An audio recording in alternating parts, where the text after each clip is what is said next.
The base is dropped on another edition of Soccer Down Here. It's an Overreaction Monday, so we'll be taking your reactions to lots of different things. MLS Cup was Saturday night. The MLS trade window was open for a few hours yesterday. It seemed like the amount of time really didn't matter because moves were getting announced hours after Jarrett and I had stopped our 5th annual presentation of the MLS trade window. You know, I mean, deadlines, they don't matter, do they? Come on. I mean, if we're going to do a 4-hour, window, can we at least get the moves to be announced in 4.5 hours? You know, I mean, they're getting announced 2, 3, 4 hours later. It's crazy. We got that. We got Brian Schmetzer's future up in the air. We'll talk about that. We've got CONCACAF matches this week starting tomorrow. We'll talk about that. We can look over at the Champions League draw, the Europa League draw. We can get into those things. We can get into really anything you want to this morning. That's what an Overreaction Monday is all about. So you want to be part of it. You can join us on the Twitch pitch if you are listening on our app, if you are listening on our website, twitch.tv/soccerdownhere. Follow us. You'll get notifications of when we go live.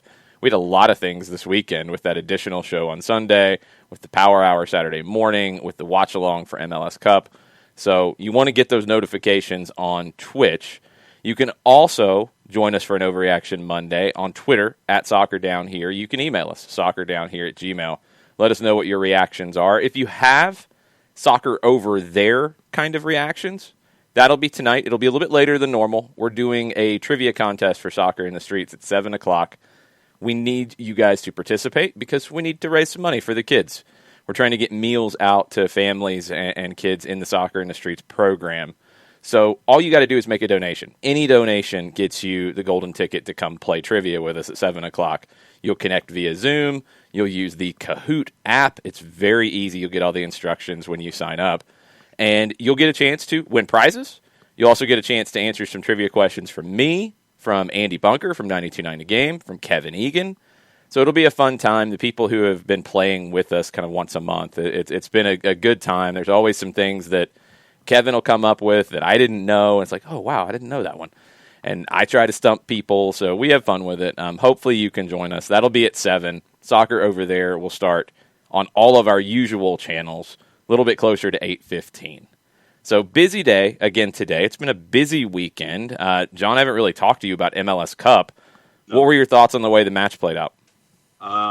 Seattle picked the worst time of year to throw out a clunker.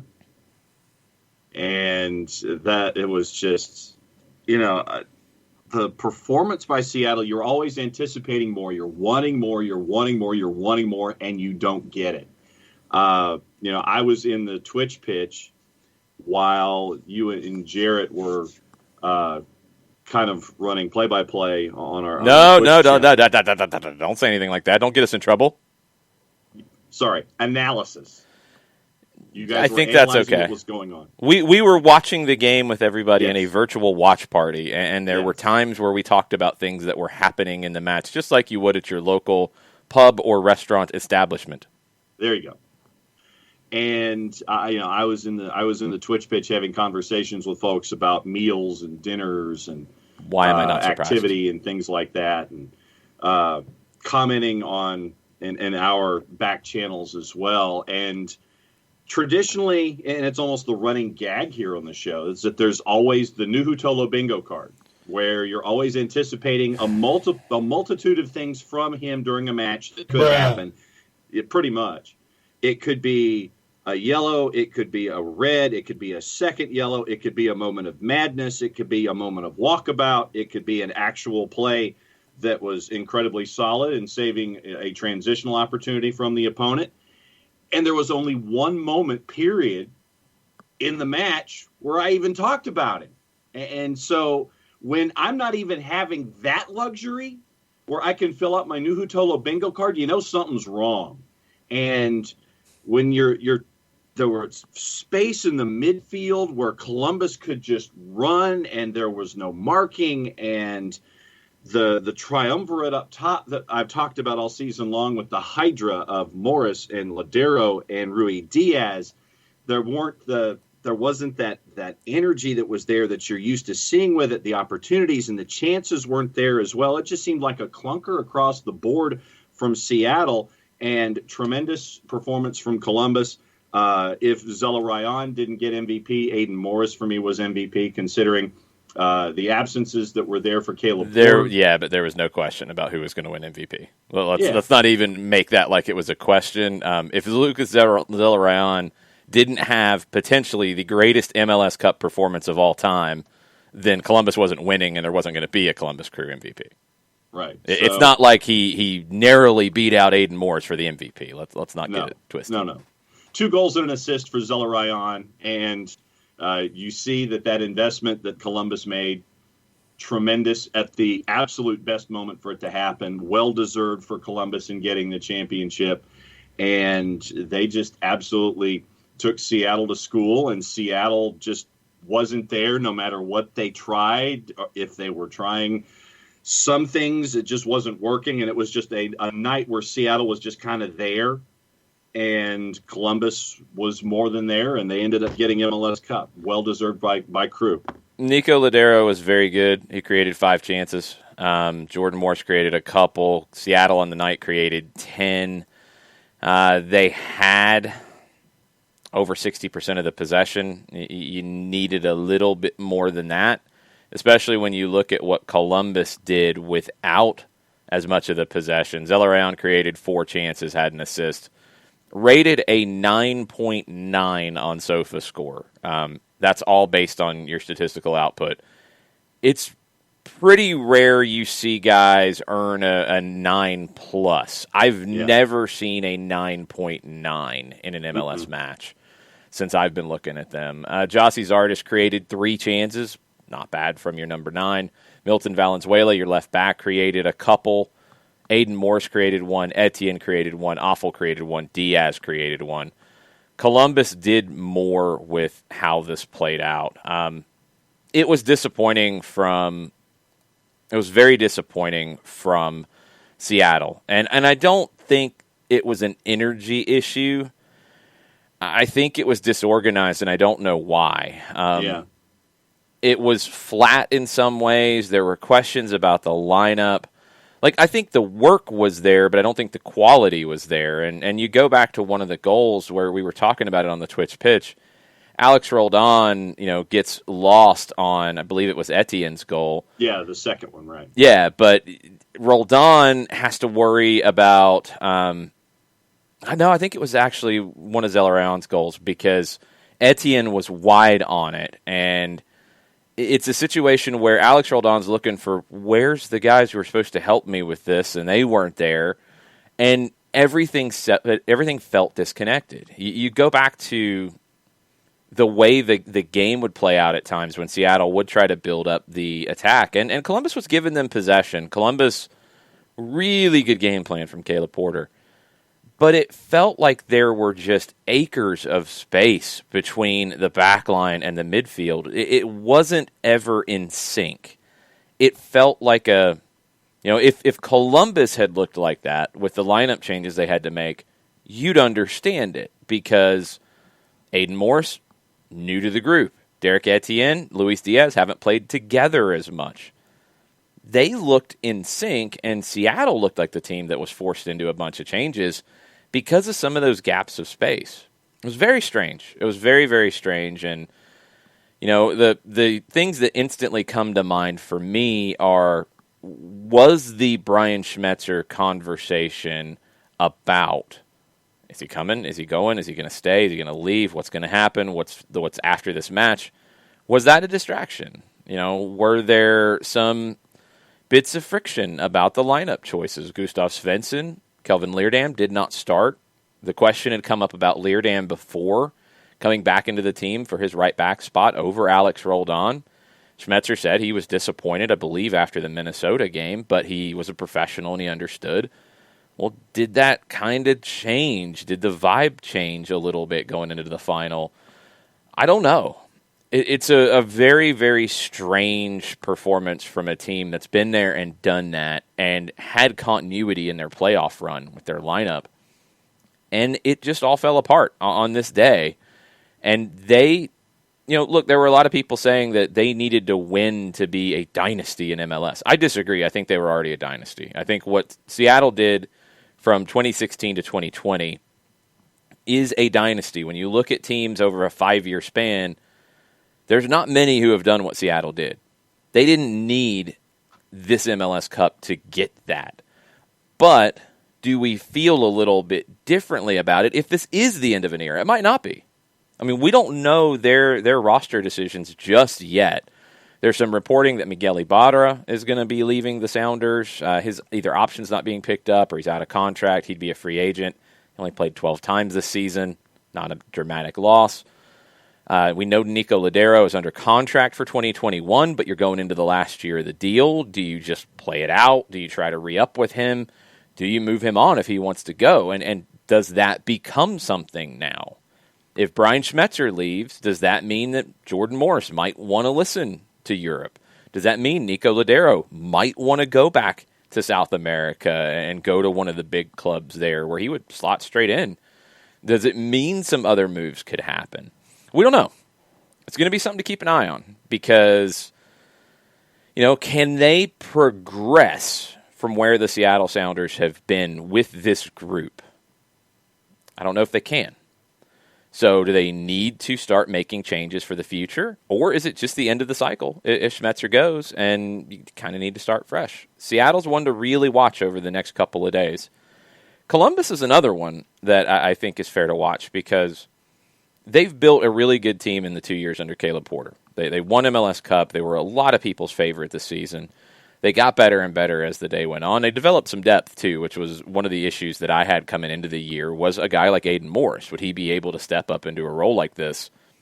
Outstanding performance. Absolutely outstanding performance.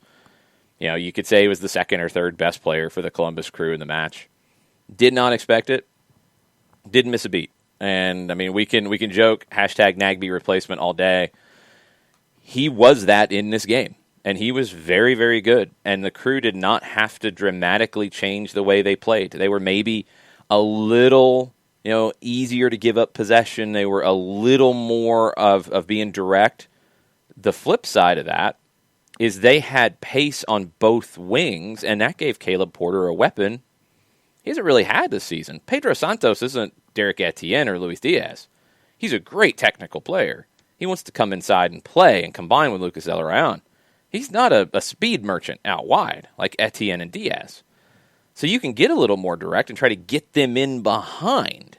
And when you're going up against outside backs like Nuhu and Alex Roldan, well, you can try to take advantage of that. And Diaz, it wasn't Nuhu that he embarrassed. It was Brad Smith who came on in the second half. Diaz just ran at him and smoked him. Columbus had a different approach here, and it's a credit to Caleb Porter to be able to adjust to the absences and not just get by, but have another weapon up your sleeve and introduce a different way of playing that could be devastating to the opposition. Jovan Jones, Jordan Morris, Nuhu, Alex Roldan, Bradley Smith when he came on, none of them really impacted the game. The two best players for the Sounders were Ladero and Christian Roldan centrally. Columbus won the game out wide, and that's what led them to MLS Cup. Carlos Rangel is in this morning, and he says, in his opinion, he feels like the first goal is more on Fry. A great shot from Zella Ryan, but Fry could have done more. I know Fry would want it back. Yeah, it's tough. I can see that. Any goalkeeper is going to want that back. There were just some other breakdowns that maybe jumped out to me just a little bit more on that.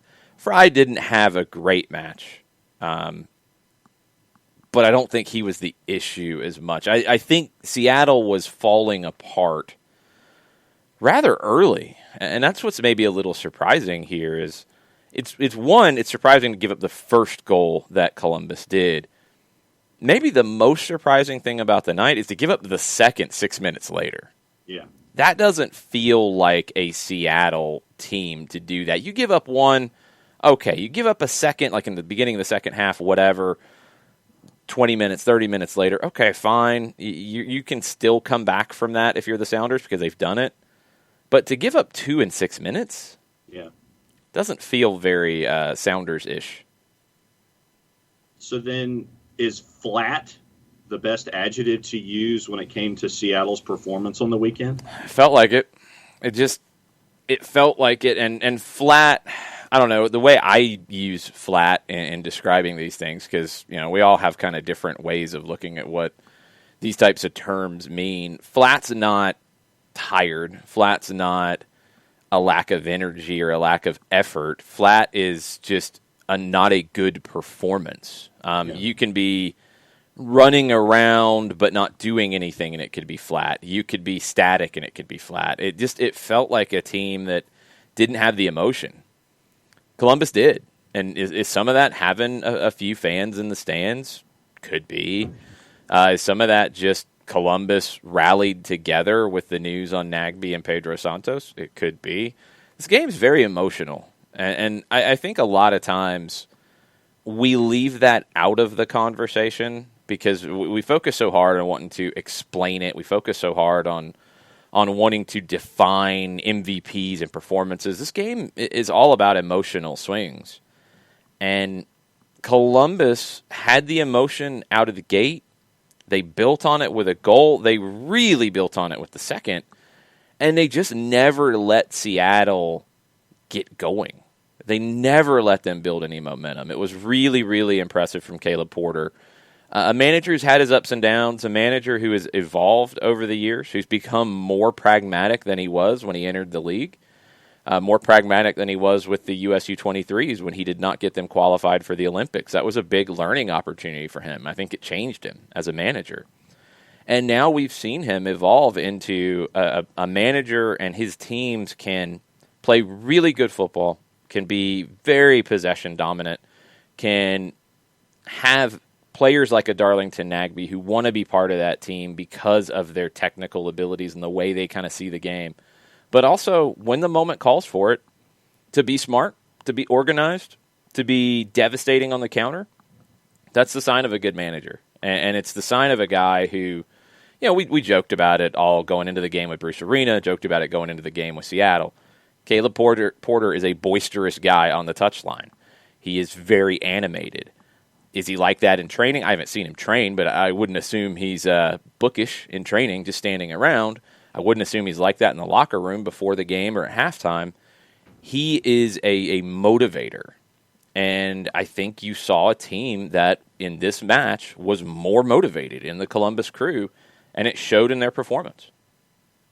Yeah, Nathan Pugh's in this morning, and of his multiple thoughts as he was getting ready for Champions League draw. He goes, without a real hashtag Nagbe replacement, I didn't think Columbus would win so easily. I was very wrong on my pick.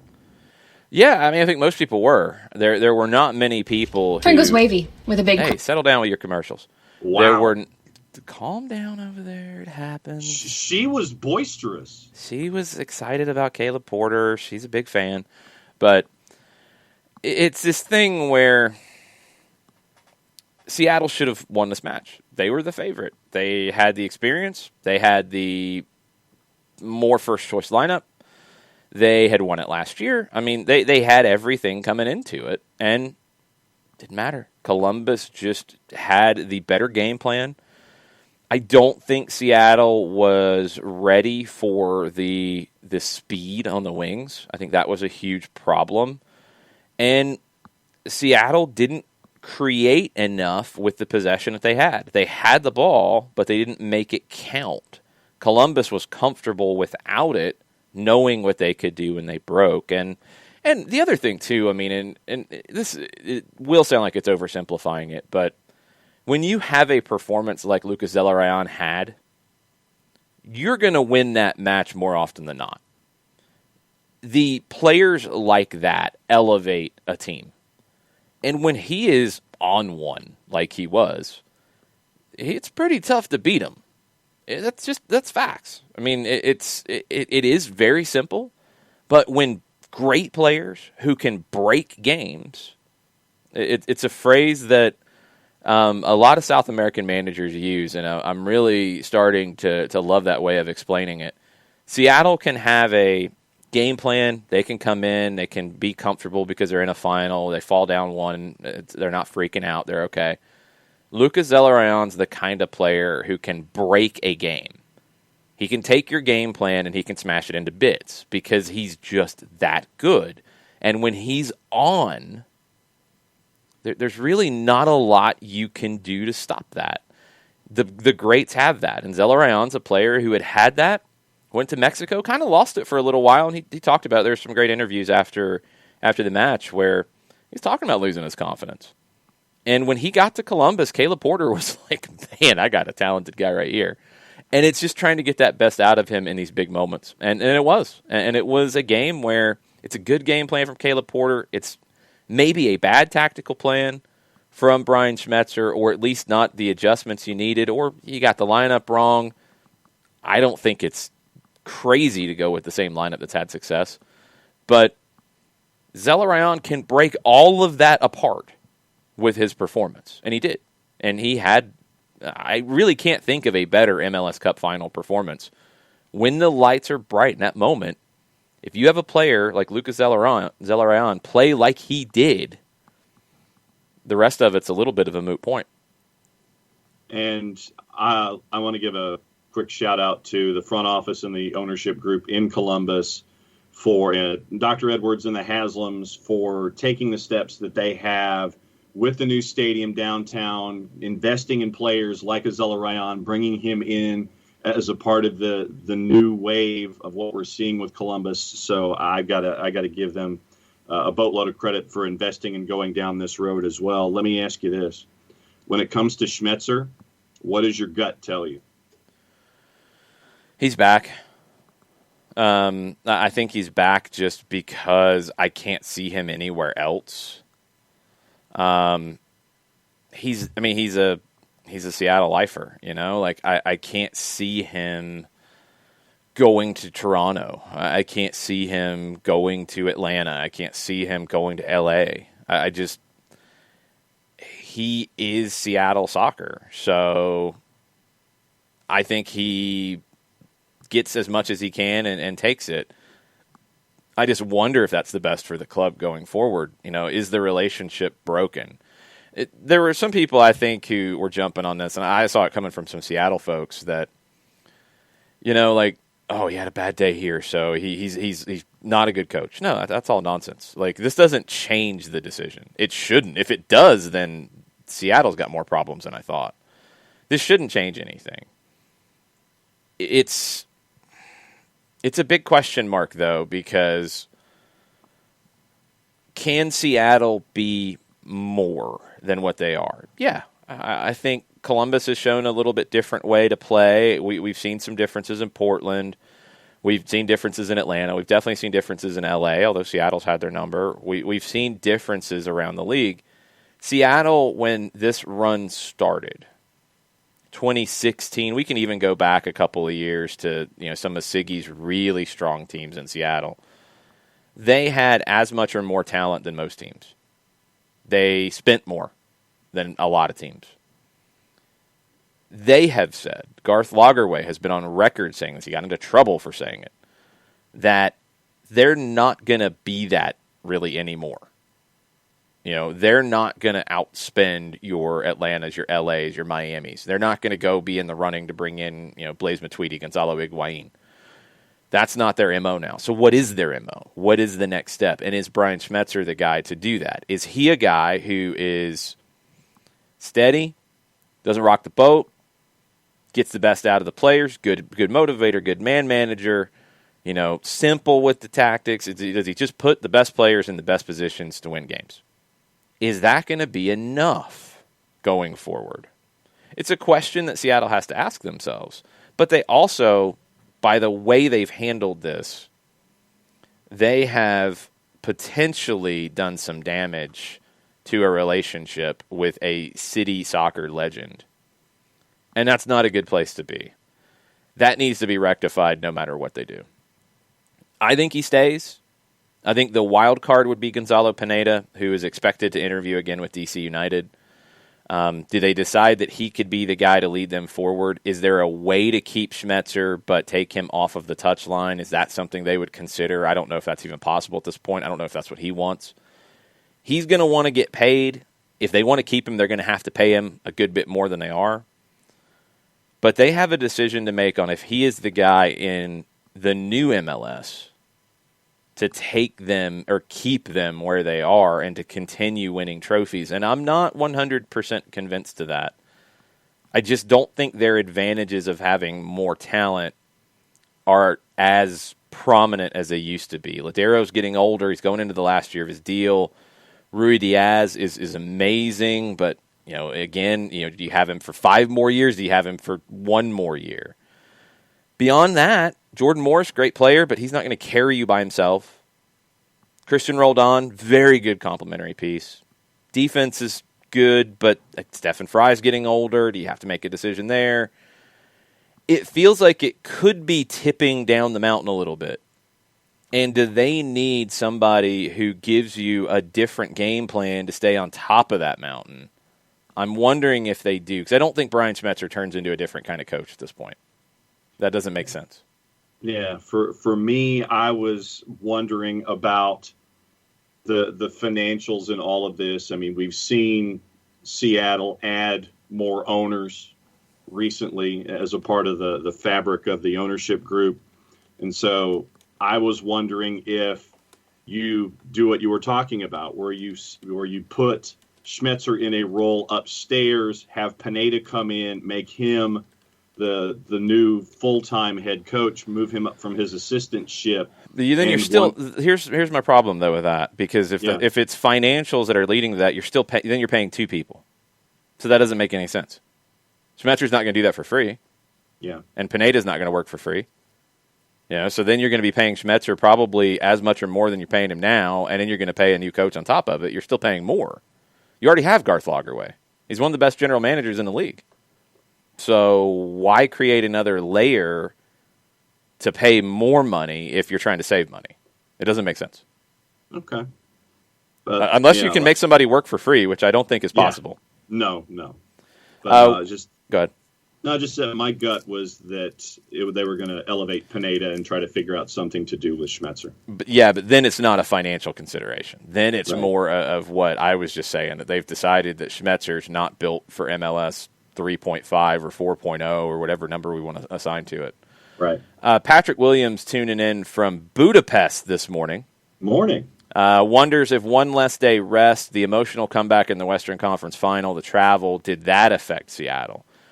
I don't know if the one less day rest really had a big effect, but the emotions that they had to use, the emotional capital they had to use in that Western Conference Final, the travel maybe a bit because it's more than they've been doing for a while. Little things.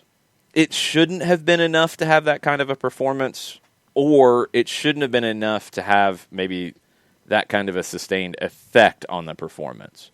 If you get out there, I mean, you should feel that a little bit in warm-ups. If it's just like, man, we're a little sluggish. All right, we need to dial it down a little bit. Maybe we need to sit a little bit more here early and work our way into the game. Little things like that. It shouldn't have been a dramatic effect.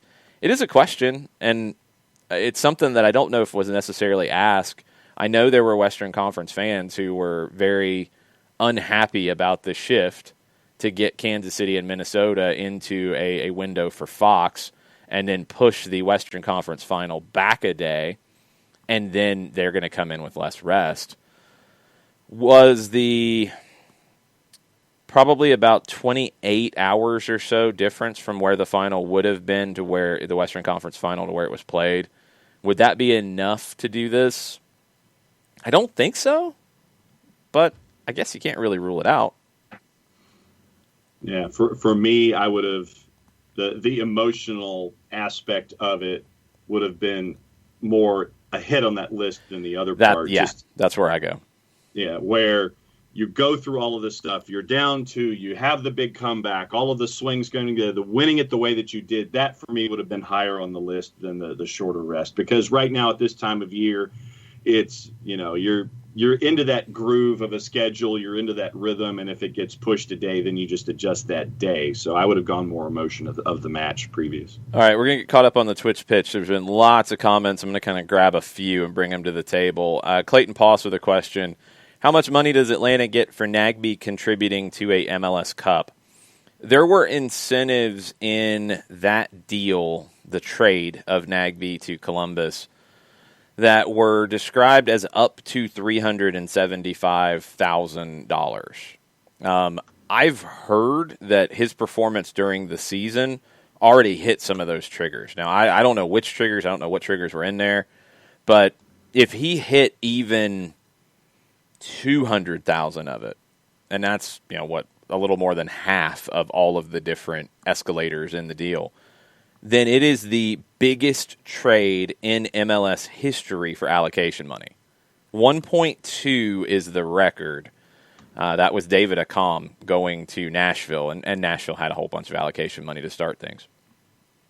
But Nagbe was 1.05 straight up, plus an international slot for a year, by the way, so that you put that value into the trade. Okay, fine.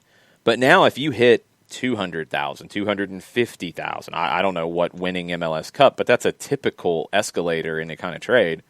If you're part of winning MLS Cup, then money's going to go the other way. It's a typical deal you put in.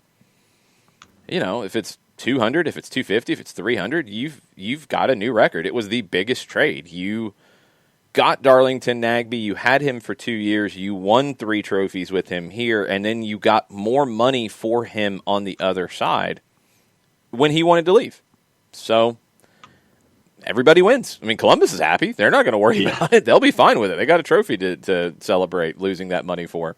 Everybody's fine with it. But it's a deal where you got the best out of the situation because Nagbe wanted to go. There was no question about that. No way around it. Generally, winning MLS Cup is in a deal like this. That is an escalator. That is a performance incentive, whatever. So I would assume that there's more on top of it. But I'd heard that, and you would expect, he had a good year, that some of those escalators were already hit coming in. So I'm pretty sure this is going to end up being the biggest trade in MLS history for allocation money. And you can't really argue that it wasn't worth it either. So everybody wins. Kefsey, welcome back, Kefsey. Haven't seen you in a minute. Listen to analysis while I watch late. Pure gold Valderrama wins. For those of you in the Twitch pitch, there he is. There's the man. Carlos Valderrama, all golden with his very impressive hair. God, I love that. That was the greatest thing. Almost better than Lucas Zelarayán's performance. Almost, but not quite. Ricky Ricardo's got an overreaction. Hates the dumb star rules for MLS kits.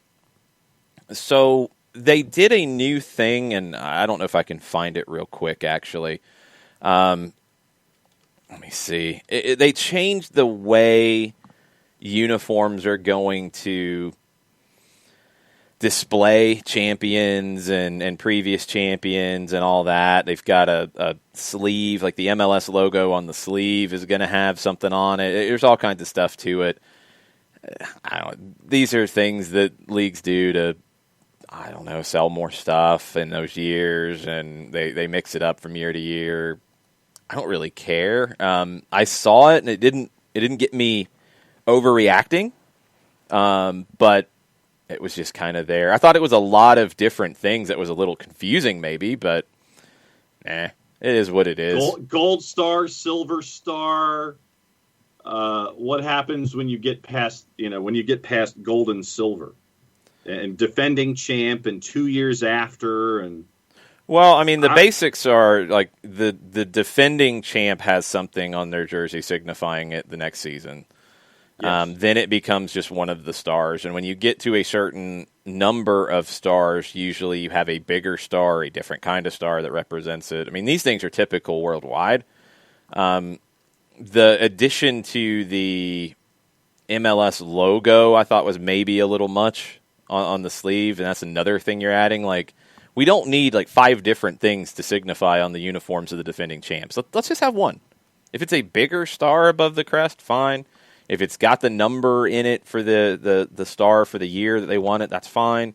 If you do the Scudetto kind of thing where you have like another extra badge in the middle, fine. Pick something. Keep it simple. It felt a little complicated.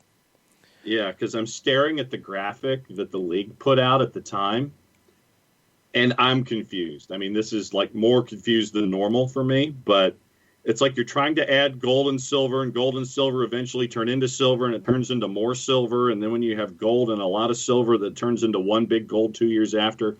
Yeah, that's a lot of stuff. It's going to complicate and confuse people, and we don't need that. Let's keep it simple. Let's just keep it simple. Explain it real quick, because Abby says, why would you make silver more important than gold? What's the deal with this stuff? Okay, one championship. If you're a defending champ, it's a gold star with the number in it. So Columbus. Hold on, so let's make it realistic. So Columbus will have a gold star with 20 in it next season, yes. And they already have a star from winning in 2008. So that gold star, I think, is above the existing star. Yes. So it's gold star with the number above the silver star from the previous championship.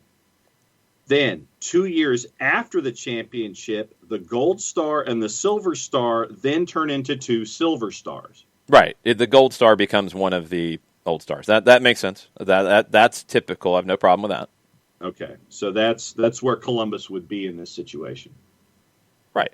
But wasn't there more to it than that, or is that it?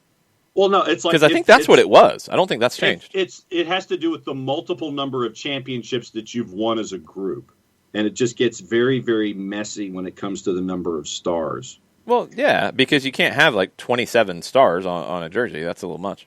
And so if you've won 5 championships, if this year would have been your 5th championship... Is this the new one? Or are you pulling out an old one? This is the last one that I found very quickly. Well, they just updated a new one. So do you have a date on this? That's normally how you can tell when it's from. Yeah, it's an old one. Well, then why are we talking about it? Because it looked like it was the new one. The date. You check the date. You don't check the date on things. We've already heard about your gamey muffins. We should know better. All right, Burned. It would be interesting to hear a bit more about Seattle's tactical plan in the aftermath. Maybe it will come out what they were thinking. Yeah, I would like to know that too, because it didn't feel like it was a whole lot of a plan. It just felt half-baked. And I don't know what was happening here. I don't know. And I was very surprised. I think a lot of people were. I mean, most people picked Seattle in this game. You know, I did. I think everybody I talked to did. If you took Columbus, and you didn't get, they weren't a huge underdog. Like, it wasn't like it was a massive thing. I think the bookmakers had it fairly split. Everybody was going Seattle. If you took Columbus, you did okay for yourself with the juice boxes. You did okay. Wow Chara says, magical number 10 dominating a game. That's why you pay the big bucks for them, even when they don't do it all year. It is, and this does happen, and this is why the 10 is not dead yet. This is why the 10 position is still vital, but you have to find ways to incorporate it into the modern way of playing, which asks a little bit more than a typical 10, and Zelarayan gives you that. But there's only so many players who break games, break your tactical plan, break the way this game is going to go, and Zelarayan's one of them. So they're very important. You need a 10 who can do that, but who can fit into your way of playing as well. You know, like the Red Bulls brought in Kaku to try to be that. It hasn't really worked because it's diminished the way they play with their press. It's taken away from that because that's not Kaku's game. They've tried to find ways to make him fit into that. And he hasn't delivered in the big moments either. So it's tough. You've got to get both to get to this game. But then this is the game where you want that one guy to put you on the back and win the thing. It's a tough balance. Zelarayan was a great pickup for the Crew. They got him at a good number. They had to pay, but it was a worthy number because Zelarayan gave them a championship. Winter Wind says it's like Jordan in his prime. When he was locked in and went off, it just didn't matter what the other team did. They could have made it harder for him. They could have tried to challenge him more. They might have been able to decrease it a little bit. But Zelarayan was on one, and they didn't have an answer. Like, the best answer would have been something going the other way, and they didn't have that either. So it was very, very frustrating, and we'll have to see how Seattle answers this in their plans for next year. They've got to make a decision on Schmetzer first. They've got roster decisions. Columbus is going to have roster decisions as well. Hector Jimenez looks like he's going to Austin, although that one didn't ever get announced. It was rumored late in the window. That one didn't come through. He's a reserve outside back. So do they start to lose some of those guys that gave them some depth? We'll have to see how this plays out over the next couple of days. Expansion draft tomorrow. List should come out today. Waiver draft on Wednesday. Free agency opens on Wednesday. Those lists should come out tomorrow. Expansion draft can lead to more trades, too. Once that draft is over, trades can happen, as we see a lot of times.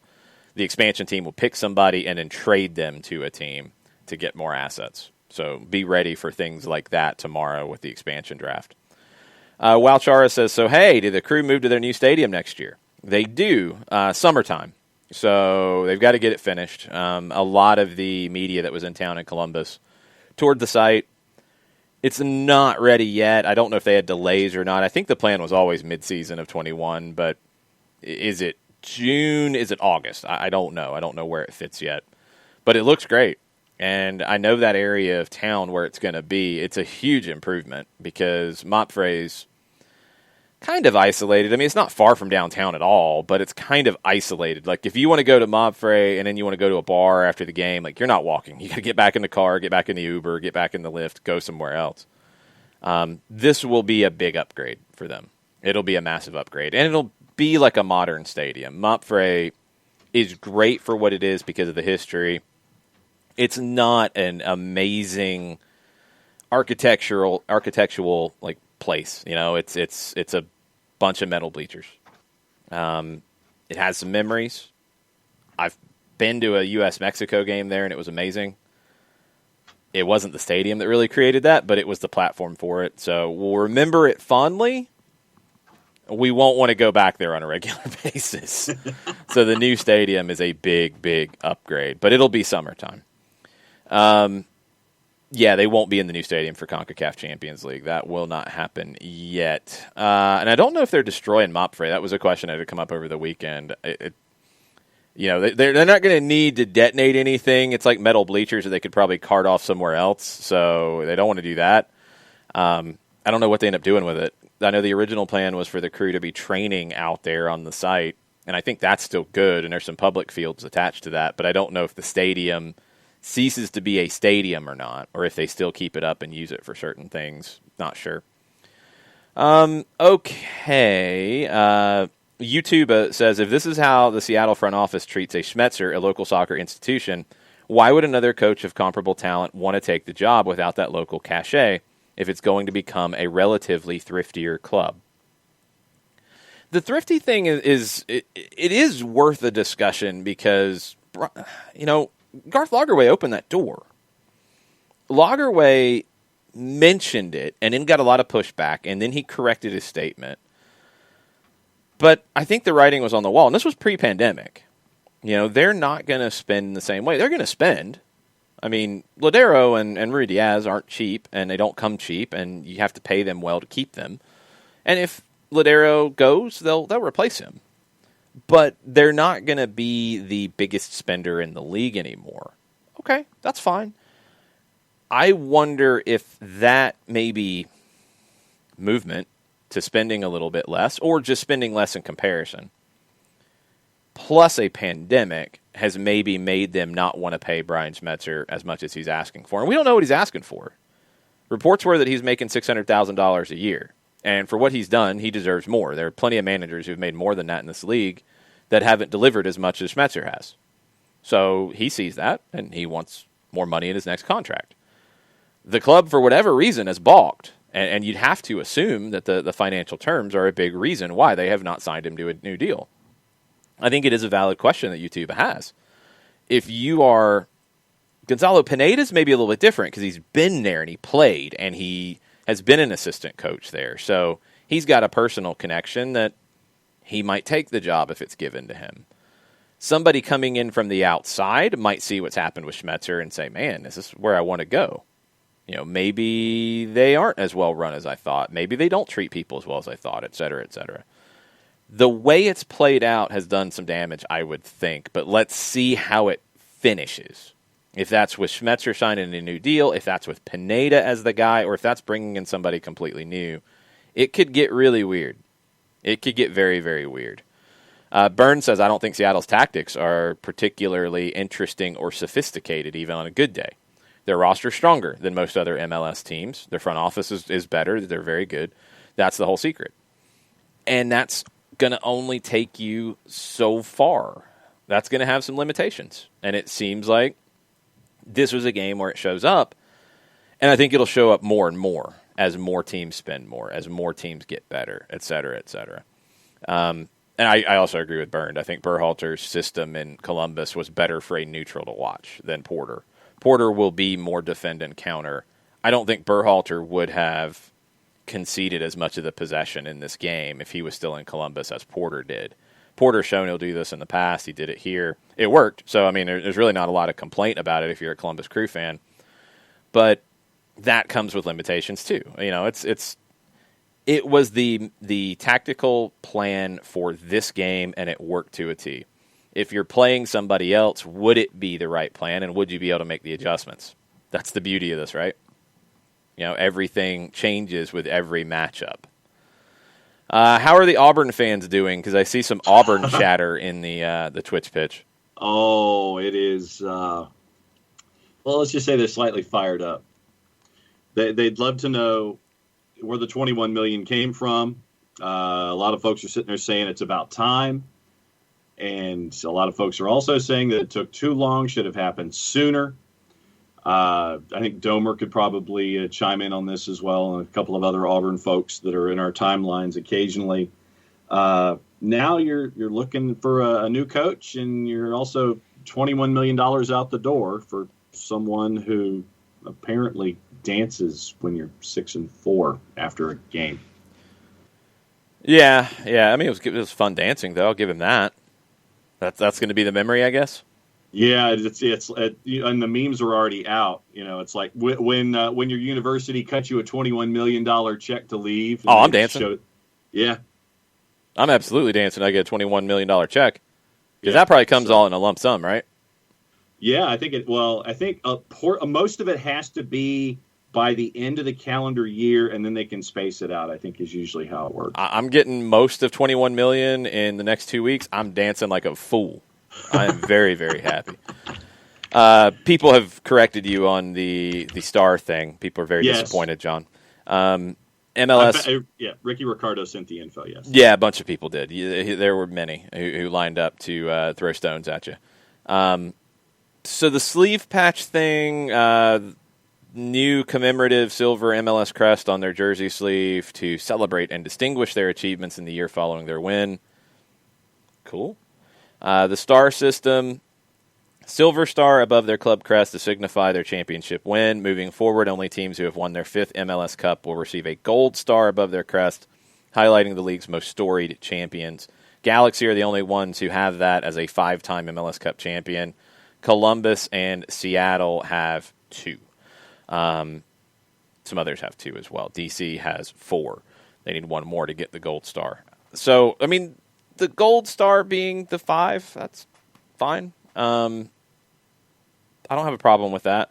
And they put the silver star over the existing stars, I guess with the number in it. That signifies the defending champion. I think they're trying to signify the champion, and I'd probably just do this. This is why I don't think you need both to do it this way.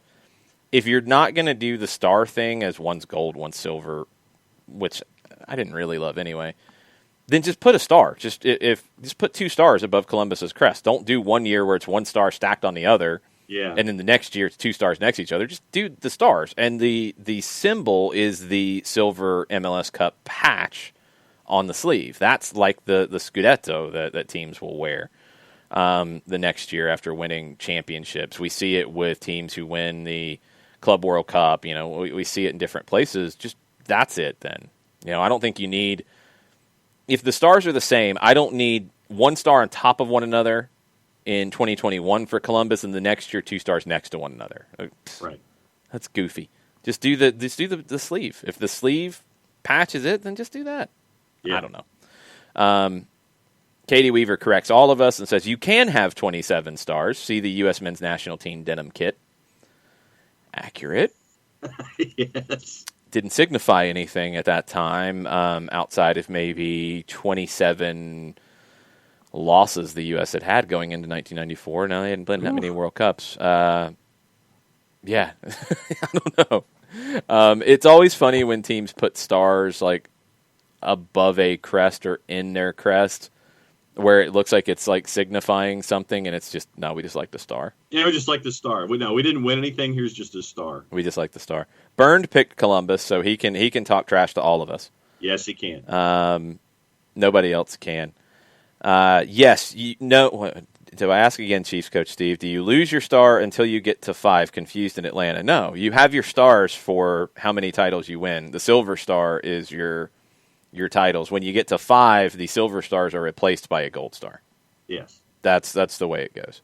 The sleeve patch thing is maybe the biggest addition, and okay.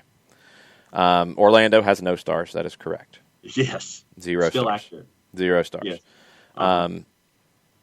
It was funny. The Galaxy, I think, were ones that pushed back on that idea to begin with because they wanted 5 stars. They wanted to put all their stars on their crest, and they didn't like just having 1 star.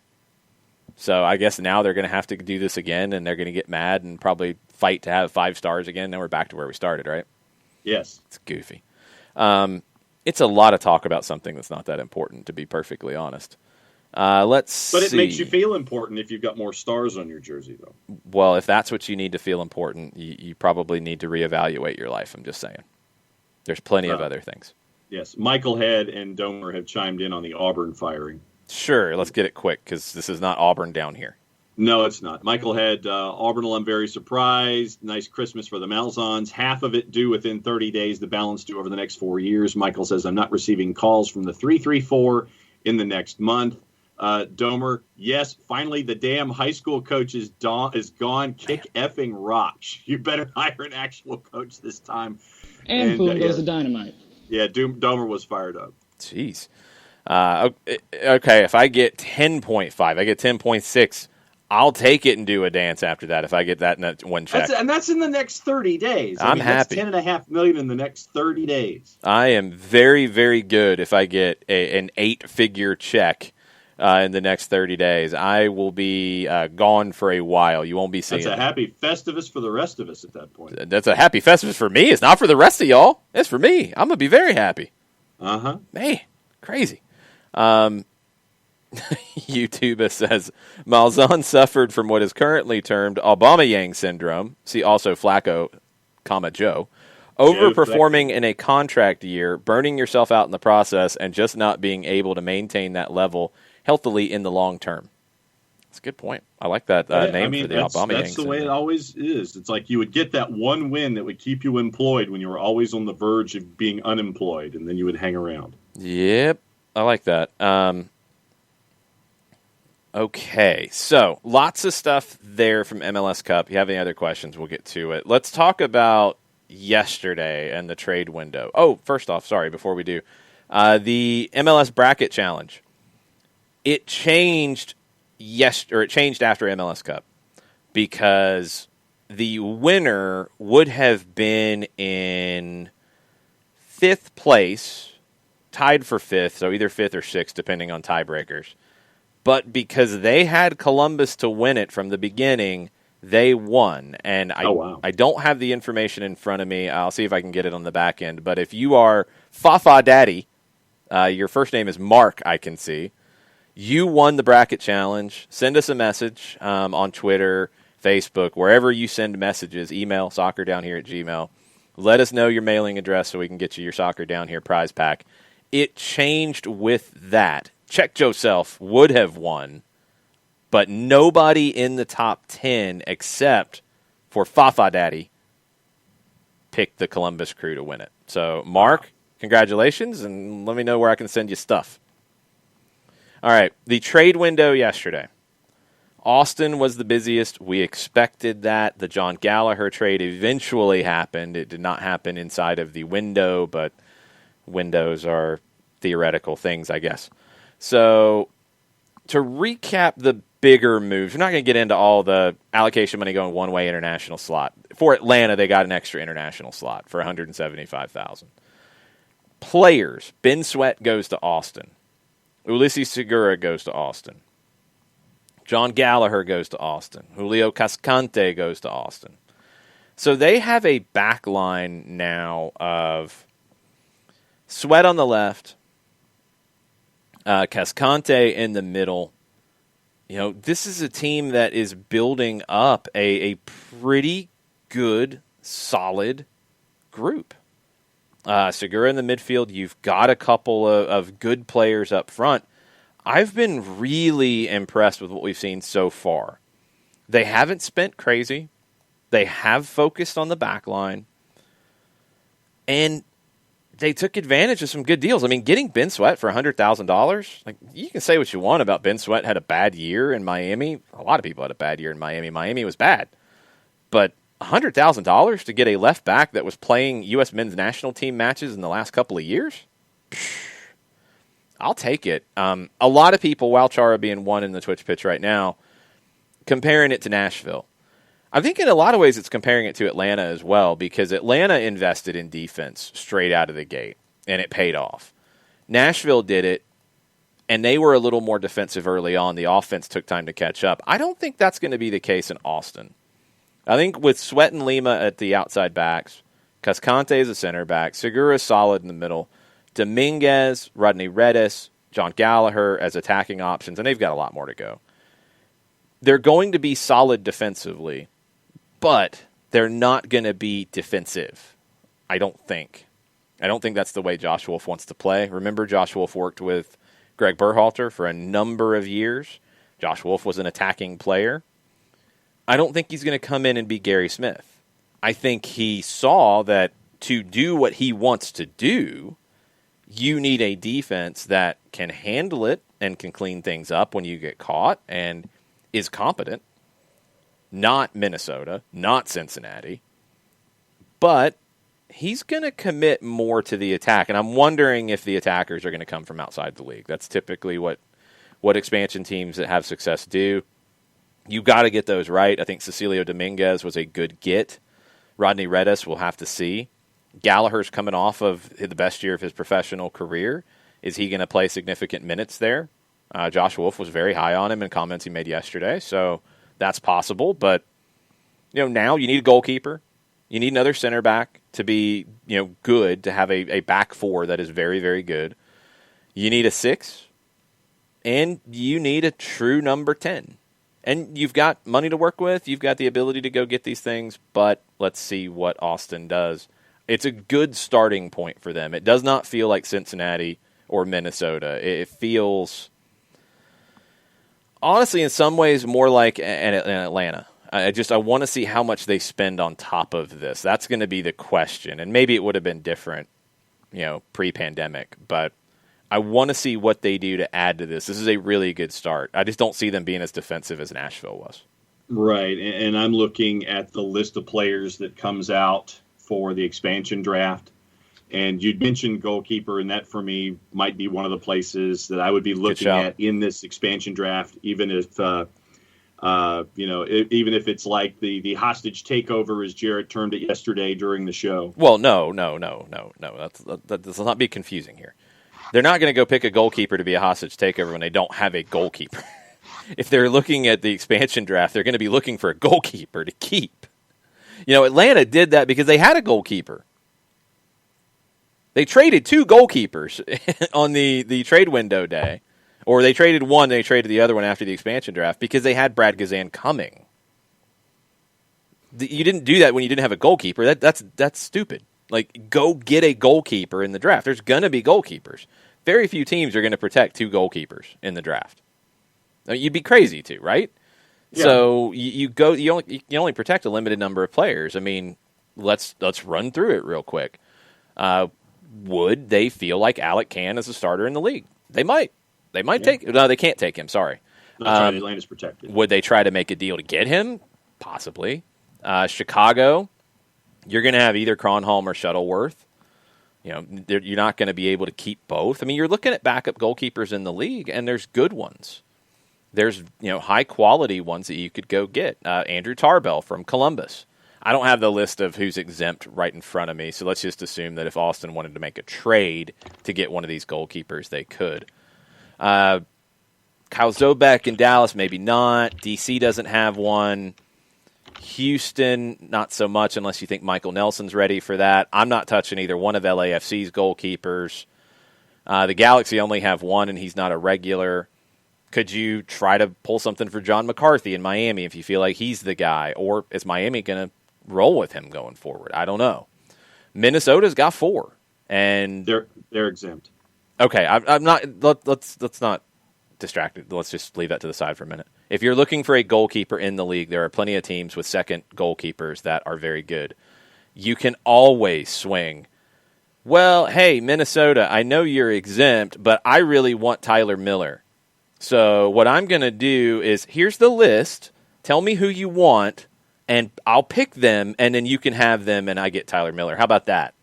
That's what you can do. So let's not say you can't get these people. Let's try to just go through who could be available. Somebody's going to come in with a significant offer for your second goalkeeper. You're probably going to take it, period.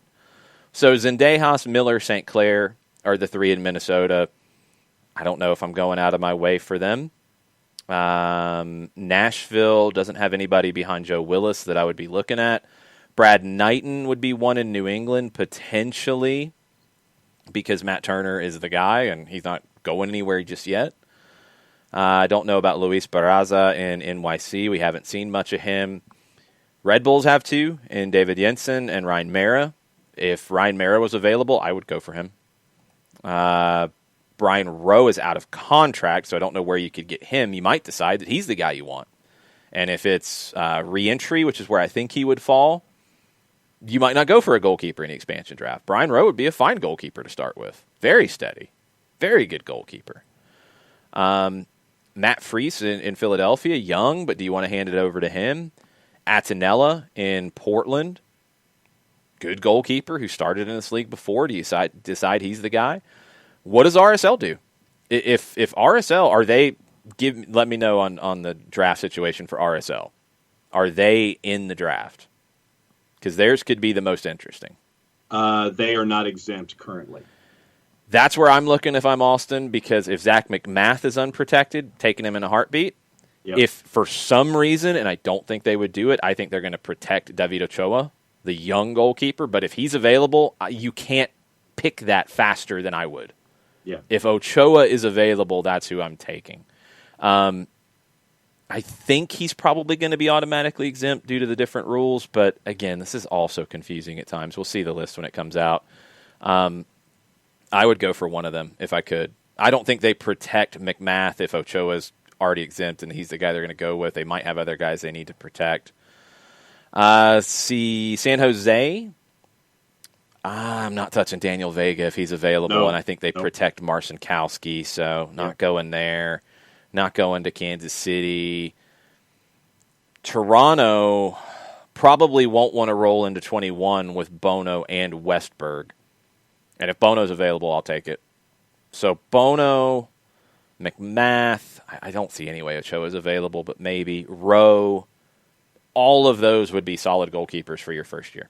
Totally good goalkeepers for your first year to add to that. So you got to make the decision on which one you want, who could be available. Rowe will be available separate from the draft because he is out of contract. That might be the way you go, is Brian Rowe. And I think that'd be a smart one. Okay. Leading into the draft, clubs that are exempt right now, clubs exempt. NYCFC, Cincinnati, LAFC, Columbus, Seattle, Minnesota United, Portland, New England, Atlanta United, and Sporting Kansas City. I hope you wrote that down and took notes because we'll quiz you later for sure. That'll be in trivia. Okay. I'm writing it down right now. Well, you just read it, so I hope you know it. There's something else you should know is a little bit more about our good friend Steve Apolinsky in Decatur. Tell him about it, John. Apolinsky and Associates, LLC, proud supporters of everything soccer down here and the SDH network. For wrongful death and serious injury matters, there's only one call that you need to make, and it is to his firm, Apolinsky and Associates, LLC. A couple different ways that you can get in contact with said firm. How do you do it? Well, here's what you do. Shoot Steve an email directly, aa-legal.com. Steve at aa-legal.com is the actual email address. Also, you can get a free consultation by giving them a call, 404-377-9191, or you can go onto the World Wide Web.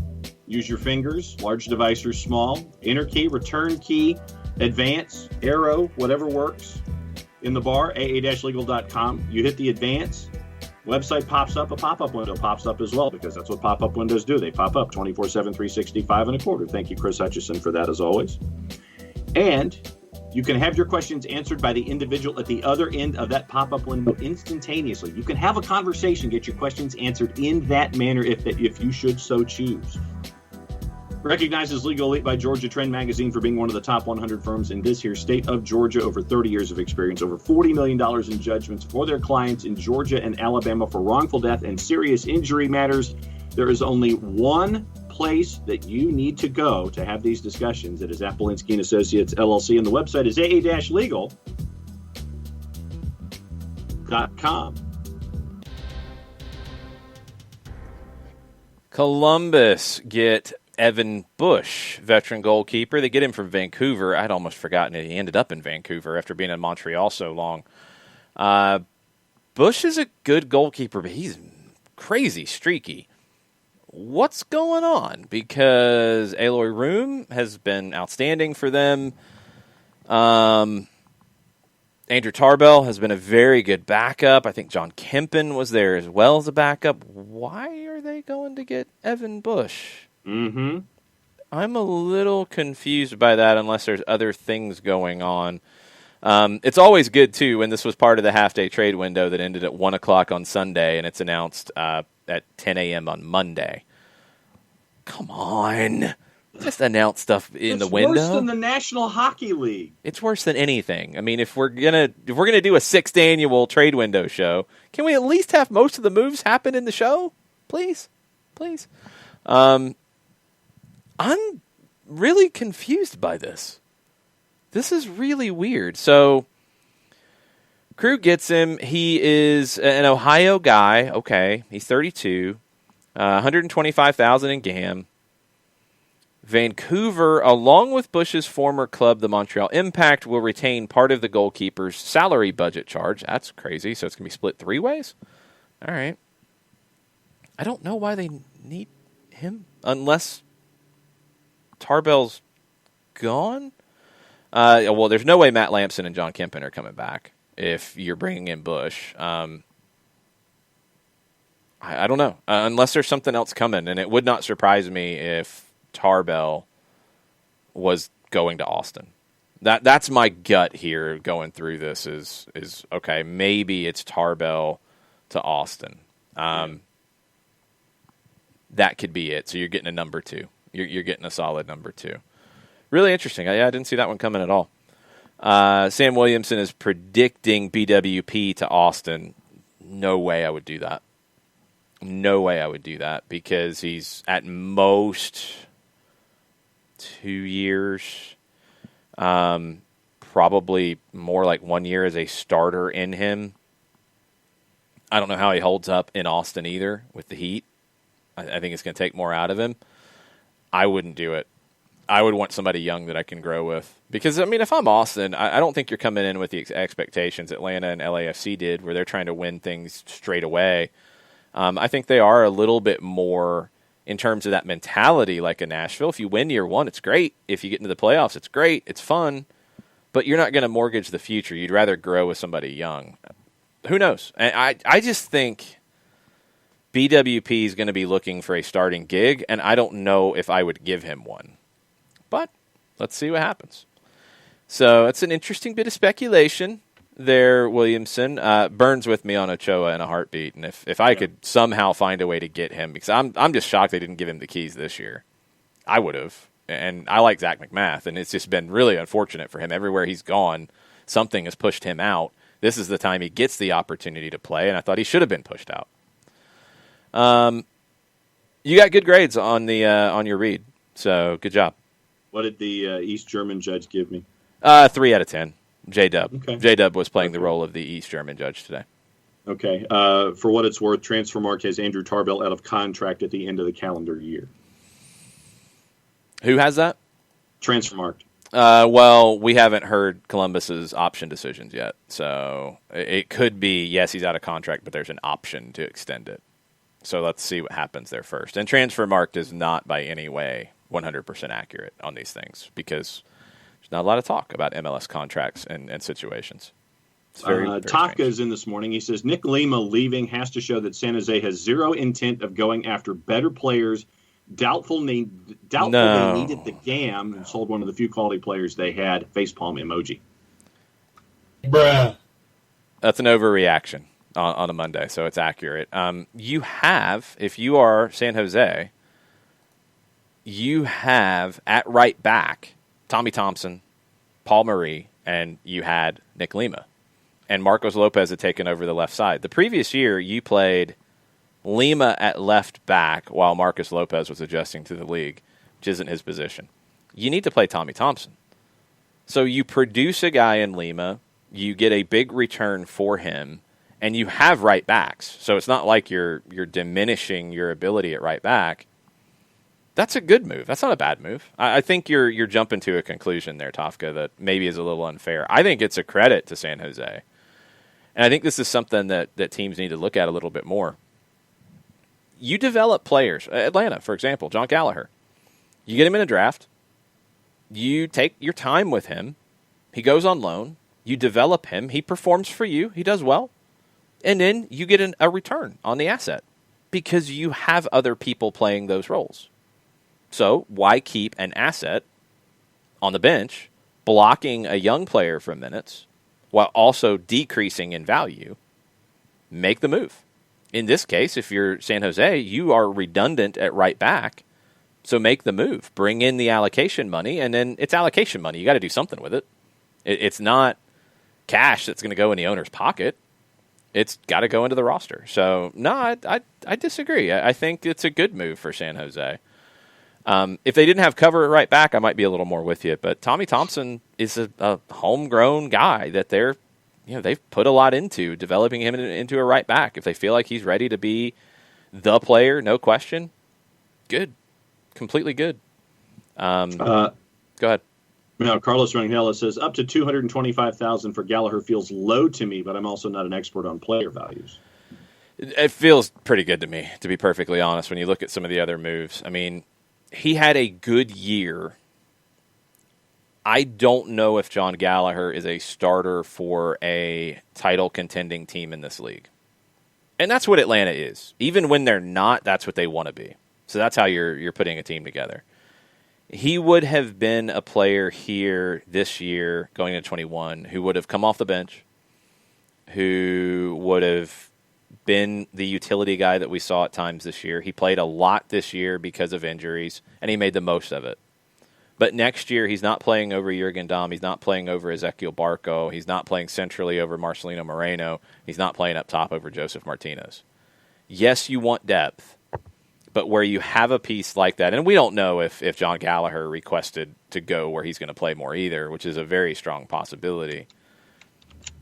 You have a player in this kind of situation, and you have an opportunity to get assets back and move him along. I think you have to take it because you have Tyler Wolff, you have Jackson Conway, young players who need those minutes in those kinds of situations to be that depth and to develop. John Gallagher might be closer to what he is as opposed to a Jackson Conway, a Tyler Wolff, who are still figuring out what they are. We need to figure that out. So if this is the ceiling for Gallagher, cool. You got a good return. It sounds like it's $175,000 with the opportunity for it to go up $50,000 more. Take it. Absolutely take it and run. And the only other thing that we have currently on Twitter is from Nathan Pugh, totally random for a Monday. And he admits it. He says, totally random. Don't ask me how I made it down this Google rabbit hole, but Loch Ness FC may have the best crest and kit in the world. Jarrett's a big fan. I think you're a big fan. I am. Their jerseys are a bit on the pricey side for me, so I may have to go down the scarf and other rabbit holes to add to the office. Okay. Could you describe it for the audio listeners? Okay, so let's see. Loch Ness FC. Oh, boy. Well, I mean, I want to get it right. For me, as I look at, I'm a darker kit guy, because if I buy a white jersey, I'm probably going to spill some spaghetti sauce on it.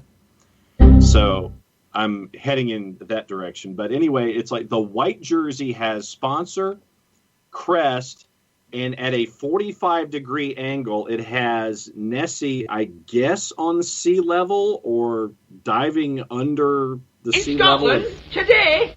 Exactly. So looks like Nessie's traveling at a 45-degree angle, but I don't know if Nessie is underwater at this point or going underwater, or it's just taking the line of the water line and turning it to a 45-degree angle. The black jersey has sponsor, crest, etc., and it has lines across. Is that horizontally or vertical? The lines that go from left to right. I always get that confused.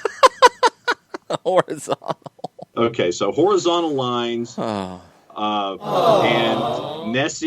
Nessie is on various numbers of Nessie is on a couple of the lines going horizontally in various stages of swimming across the jersey itself. I like the deep sea blue one, the third one, that has Nessie at the bottom of the jersey, kind of in and out of the bottom of the jersey, giving the illusion that she's poking out at various points. But I like the deep sea blue over the white and the black. Okay. J-Dub thinks you need a bib when you eat your spaghetti with sauce.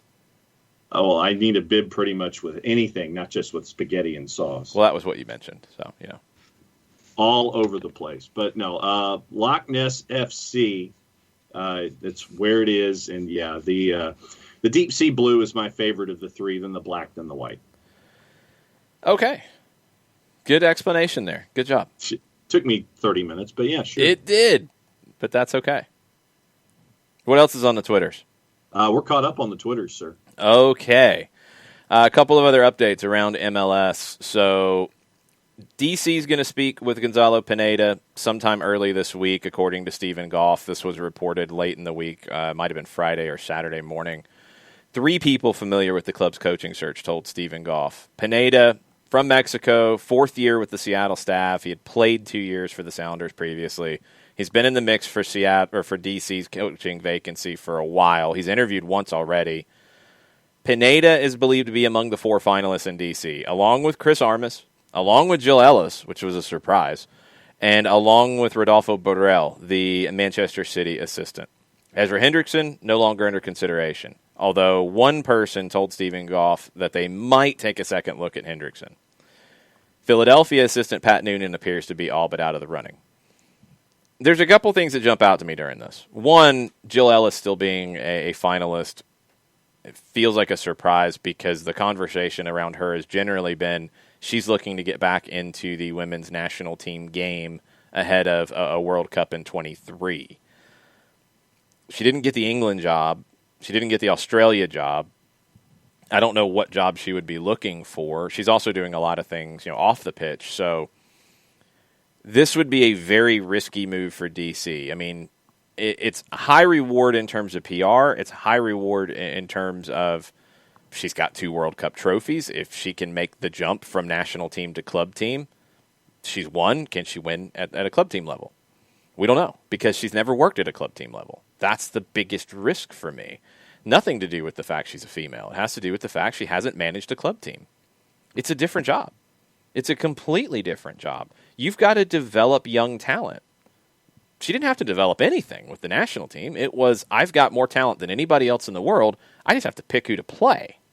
And at times that was a bit of a challenge, I think, because you had a lot of choices, and also I questioned tactics with her at times. But the development side is the scariest element of it for me. I just don't know, dealing with a team day to day, if you can make that jump easily. And I think there would be a lot of pressure. So I'm surprised that she's in the finalist group. She must have interviewed really, really well. So we see what happens. Borrell would be another wild card because he's been an assistant. He's developed players on the youth side. He fits that because DC is starting to produce good talent through. That one makes sense, but again, it's being the first team manager. That's a very different conversation. Armas has done that, but he did it for one of your rivals. You can question whether he's good, bad, indifferent, whatever. I think he can end up being a good manager. I don't know if he should do that in D.C. I don't know if D.C. should do that. I don't think it makes a lot of sense. Pineda feels like the front runner to me. If they've waited for him to be able to interview again, he feels like the front runner. The other thing that jumped out is maybe they're not really all that settled on anything. If they might take a second look at Ezra Hendrickson, like that doesn't feel right at all. If they've said, you're not part of it, but we might come back to you, that feels like, okay, what are you doing? I think they're going to offer it to Pineda, but what does Seattle do first? That's going to be the question. So, I don't know. I'm very, very curious to see where this goes. The other thing that happened that we haven't really dug into is Paul McDonough, no longer the sporting director and COO at Inter Miami, announced he was stepping down. It was portrayed as mutual. There's some reporting that it wasn't. Franco Panizzo of SBI Soccer said that he was probably forced out rather than deciding to go on his own accord. No talk of personal reasons or a change of scenery or anything like that in the press release. Also, his helping hand technical director, Kurt Schmidt, is also reportedly out, according to The Athletic. Now, a couple things that Panizzo included, and Franco Panizzo was definitely one of the few, and he's based in Miami, who questioned Paul McDonough a lot. And Clayton Poss, in all caps, bring him back. This is my question about this, and Panizzo's dead on here. So McDonough didn't speak to the media after July 1st. Panizzo said that he never took accountability for the team's issues on and off the field. McDonough took over the business operations in the spring. He never landed a main jersey sponsor. He said that would get done this year. The roster took forever to develop, and it still got issues. And I think the fact that you go through the roster right now after making the roster decisions, and you have to question the job that was done going into year one. Right now, they do not have a starting goalkeeper unless they've decided John McCarthy is. They don't have a left back. They don't really have a right back that is a starter in this league unless you feel like Dylan Nealis is. They have three central midfielders in Ulloa, Matuidi, and Pizarro, but not much depth behind that. Jay Chapman's the only one who has any MLS experience. They don't have a right winger. They have two on the left in Pellegrini and Morgan. They have three forwards that are all solid, and Gonzalo Higuain, when he's on. But Julian Carranza didn't really take that first step forward. Robbie Robinson didn't develop too much. You got a lot of holes after year one. LAFC didn't have holes after year one like that. Atlanta didn't have holes like that after year one. Nashville doesn't have holes like that going into year two. Minnesota and Cincinnati did because they were bad, but the expectation was that Miami would not be Minnesota or Cincinnati. And they weren't ultimately because they had some incredible talent, like Pizarro, like Higuain, like Matuidi, and like Lewis Morgan, who was their MVP. But they didn't have a very good team. It didn't work in Orlando for him either. I think Paul McDonough's best job in this league was in Atlanta, where he was part of a team. He was not pulling all the strings in Atlanta. I don't know where that narrative started. He was third in that group. Darren Eales was more involved then than he is now on the player acquisition side because you were building it out. Carlos Bocanegra was the one in charge. Paul McDonough absolutely contributed. Absolutely part of it. But the places where he's been calling the shots, you've got to have questions about Orlando's first year and Miami's first year. He's moved around, and you want some stability. If you bring him back to be part of a team, we're having a different conversation. But I don't know why there is this feeling that it was all on him. And I don't know why that continued in Miami. Again, that's why I mentioned Franco Panizzo, because he's in Miami. He covers his team on a regular basis. He does a podcast about them every week. His take on Paul McDonough and Miami as a whole has been very different than the national take. who was all in the bag for Miami all year long. And I don't really get that because they didn't show you any reason to do that. I mean, Panizza lays it out. Like, yes, they had stadium issues, and that was a huge complication. They ended up with a good situation. They never got a jersey sponsor in year one. Yeah. I mean, how do you do that in a market like Miami? And maybe that's why they changed the head of the business operations who was there first, and then they put it on McDonough's plate. And then you can question the ownership to make that decision. Did that pull him away from building the roster or fixing the roster? I don't know. But you couldn't get a jersey sponsor year one. Nashville did. Atlanta did. Minnesota did. Cincinnati did. Everybody did. What? Why? Yeah. And there was never really an explanation. So that's a huge miss. And then the roster, I mean, it took forever to get Matuidi and Higuain. They were not your first choices. It took forever to get Diego Alonso. He was not your first choice. You struck out a lot on the moves you were trying to make, and maybe you were trying to make unrealistic moves. Maybe you wasted a lot of time on trying to woo Marcelo Gallardo, and he wasn't ever coming. Maybe you spent a lot of time trying to get Edinson Cavani, and he was never coming. I don't know. But you didn't get two of your big players in until late in the year. Leandro Gonzalez-Pirez fell into your lap, and you made the most of it, and that was a great get when you pulled him in. Lewis Morgan, great addition. But you didn't develop Pellegrini and Carranza after spending a lot of money on them. And you've got a lot of holes. I mean, you could look at Miami next year with new goalkeeper, new left back, new right back, maybe new holding midfielder if you're not set on Ulloa, and new right wing. 4 new starters after year one. I don't know. GH says there was an earlier rumor about the Qatar Foundation being the Miami jersey sponsor. That was an early rumor that there was pushback on. It didn't happen. I don't know if it was accurate or not. There was a lot of that with Miami around that time. Cavani's coming. Well, no, maybe not. Gallardo's coming. Maybe not. Like, I don't know if that was actually real or not. We'll see. 3TH, let me make sure I got yours. It says, funny part is the narrative from some covering Atlanta is that he was the key to the early success in signings and that player acquisition has dropped off since he left. Look, I mean, if you think it's dropped off and you want to tie it to him leaving, okay, if that's what you think it is. But he wasn't calling all the shots before either. That needs to be understood, and I don't know where that got out of whack. I think where he was very instrumental in building Atlanta United was knowledge of the league, knowledge of the players in the league.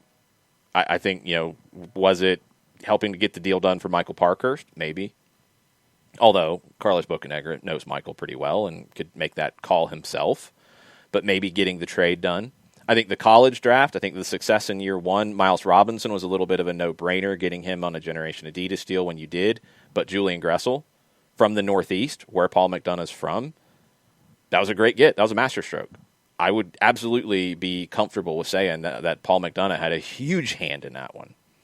Some of the other build, like Mikey Ambrose, ended up being a very valuable piece. Very important. There were absolute contributions from him here. But in the spots where he's been in charge, it hasn't gone as well. I don't think that's because he's a bad guy. I don't think that's because he doesn't know what he's doing. It just hasn't.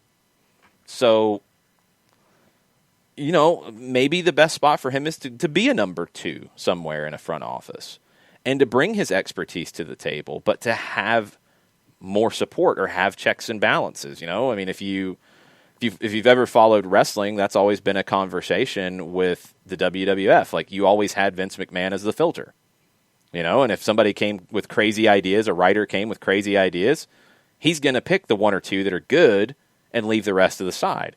Maybe Paul McDonough needs that filter to where he brings a lot to the table, but it needs a final decision being made. I don't know. But Miami didn't work. There's just no way to argue that it did. There's no defending it. It's not a good roster. There's a lot of holes in it for next year. And they don't have a jersey sponsor. And that ended up on his plate. Maybe it shouldn't have been, but it did. And that didn't happen either. So, I don't know. I'm not sure what to do going forward with it. Charlotte's fine, so they're not looking at it. They've got their front office in place. Would a St. Louis or a Sacramento be looking at it? St. Louis has already got somebody, so maybe not. Sacramento, maybe. I don't know. Now, Monteflo says maybe the real problem is the lack of coherent direction as a team since Tata left. I think maybe that's elevating Tata's importance on the day-to-day with player acquisition, too. It was a group, and I think everybody brought things to the table. Like, I don't think Tata was bringing in Mikey Ambrose. I'll give that to Paul. I don't think Tata was scouting the college draft closely. I'll give that to Paul on Julian Gressel. Did he know Jeff Lorenowitz in the league and bring him in and say, that's one of my guys that I'm going to count on? I think you can give that to Bocanegra. I think you can give that to Paul, maybe to a degree. I don't know. But there were obviously some moves that were very important that Tata had influence in. Franco Escobar, Miguel Almiron, we know he gave him the call, but they were talking to him, so we know that was already in line, but Tata sealed it. I mean, I don't think it's any one thing, and a good front office is not solo like that. Ones that have limitations. A good front office has a group making decisions, so you have different points of view. So I think that was the case here in Atlanta. I hope that's the case always in Atlanta going forward, because I think that's how you get the best. And I'm not making a whole lot of judgment based off a 2020 season. That was craziness on a whole lot of fronts. Let's see what happens with players who were brought in with a new manager. Now, the new manager, if it's Gabriel Heinze, and again, now we're back in the waiting game there after Cesar Luis Merlo's reporting from Friday.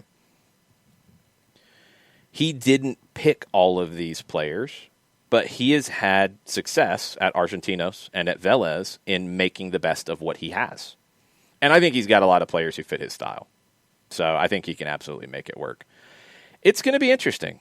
It's not easy to build a team that's successful year after year after year. That's why you got to give Seattle credit. That's why you got to give Toronto credit. That's why that's what you're aspiring to.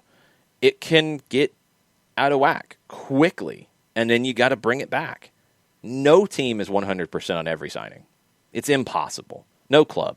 Clubs who can spend the most money in the world get signings wrong. Antoine Griezmann was a failure at Barcelona for quite a while. Did they need to spend that money? They probably could have spent it a little more wisely. It happens. It's part of the game. Nobody can predict the future. So now we see what happens. I'll be very curious to see what happens with Paul McDonough. I think the best thing is for him to go join a successful group and add to it and make it more successful. Abby asks, how many scouts do you think an MLS team has to look at college, other leagues, etc.? It depends. I think there's some who have a pretty strong scouting network, and there's some who have very few. There's still some that are kind of old school and only have like a couple of scouts. I think Atlanta's not one of those. They have people who are analyzing leagues around the world. They have people who probably focus on the college side.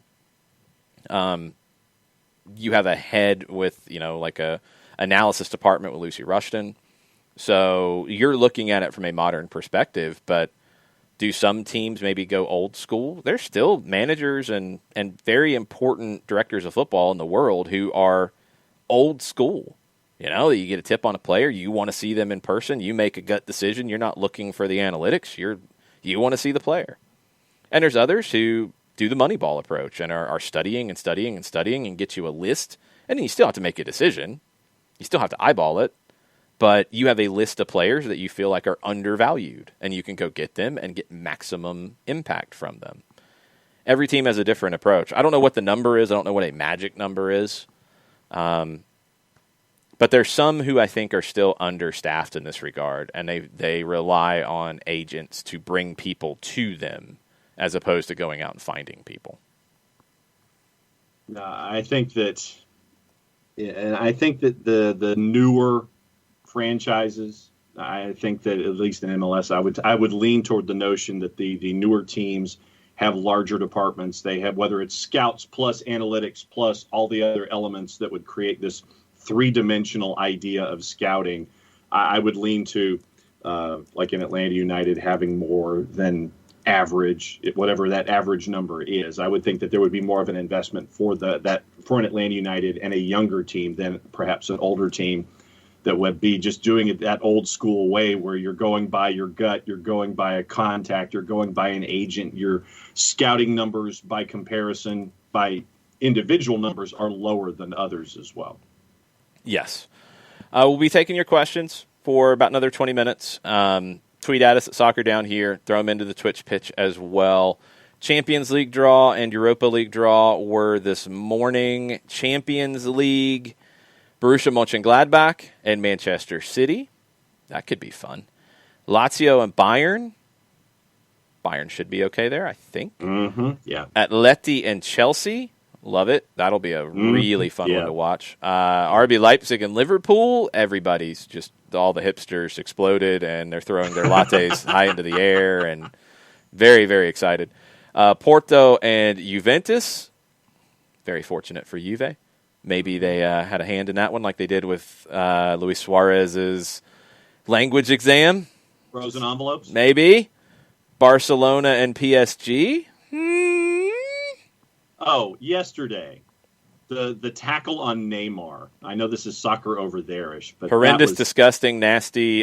Should have been a straight red card. The referee who gave a yellow initially shouldn't be working games for a while. VAR got it right.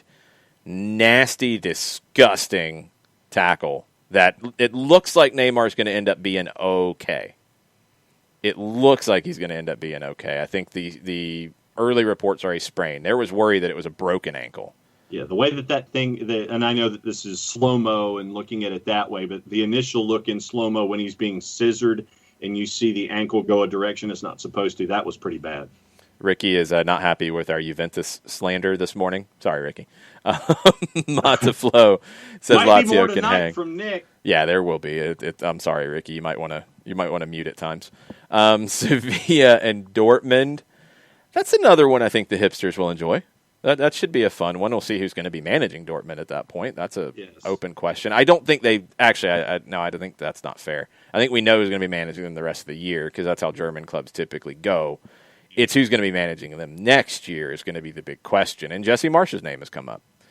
Atalanta and Real Madrid, very, very interesting, but you have to pair that up with what Fabrizio Romano tweeted this morning, that Papu Gomez is going to leave Atalanta in January. This all goes back to what we talked about going into that match day 6 in Ajax. Gomez had a fight with Gasperini during halftime of match day 5 against Midtjylland. Papu Gomez has said, when I leave the club, you'll know the truth. Oof, that's ominous. Yeah, wow. Cesar Luis Merlo reminds everybody that Al Nassr had offered a deal to Papu Gomez around the time that they got Pity Martinez. Will they try to get him again? I would think yes. I would think the briefcase is back out with a lot of cash in it and a jersey in it and all kinds of special things in it. And they're going to try to get him. And, he's over 30. Does he take it? Very possible. But I don't see Papu Gomez still there. I don't know if Gasperini survives it. I mean, Atalanta's craziness. So how are they going to handle a Real Madrid who now suddenly Zinedine Zidane knows what he's doing again? And everything's good. Sure. Oh, well, okay. Then you think Zinedine Zidane does not know what he's doing. It's almost, for me, it's almost on a game-by-game basis. It's like, there's one result where you're scratching your head, then there's the next result where you're sitting there and it's like, okay, that's the Real Madrid I was thinking. It's like you're going back to Champions League. You lay an egg against Shakhtar, and then you come back and you're gangbusters again. It's like it's I don't know which Zinedine Zidane or Real Madrid I'm getting at times. They are in third in the La Liga table, 3 points back. And they are a favorite against Atalanta in the early juice box. Well, duh. I mean, are you surprised? Only a margin of 45, though. We'll give it time. When Papu Gomez is gone, that'll change. Real Madrid, I mean, look, there's always going to be drama about a club like that. Was it maybe a little out of whack with the, Zidane out conversation? They've played 3 games since that started. They've won all 3. They haven't conceded a goal. 1-0 at Sevilla, 2-0 over Mönchengladbach in the game that they had to win, and 2-0 over Atleti, where they were far better team than Atleti in that one. So, maybe there was a bit of an overreaction about Zinedine Zidane before. He's got a ton of talent. That also is a big corrective element here, is letting his talent do their jobs. So let's see how that continues to go. They should get through. I mean, my gut feeling is Man City, Bayern. Atleti Chelsea is really, really tasty. I think it's Chelsea. I'll go with the Atleti. I think it's Liverpool. Although if Jurgen Klopp keeps playing Diego Jota 83 minutes in a meaningless Champions League game where you're already through and it doesn't matter, while also constantly complaining about overuse of players and 5 subs and this and that, and then, he gets hurt. Yeah, 6 to 8 weeks. You washed away a lot of your valid complaints there, Jurgen. That's really bad. If they're in a decent spot with their health, they should beat RB Leipzig. Yes. Juve will beat Porto. PSG will beat Barca.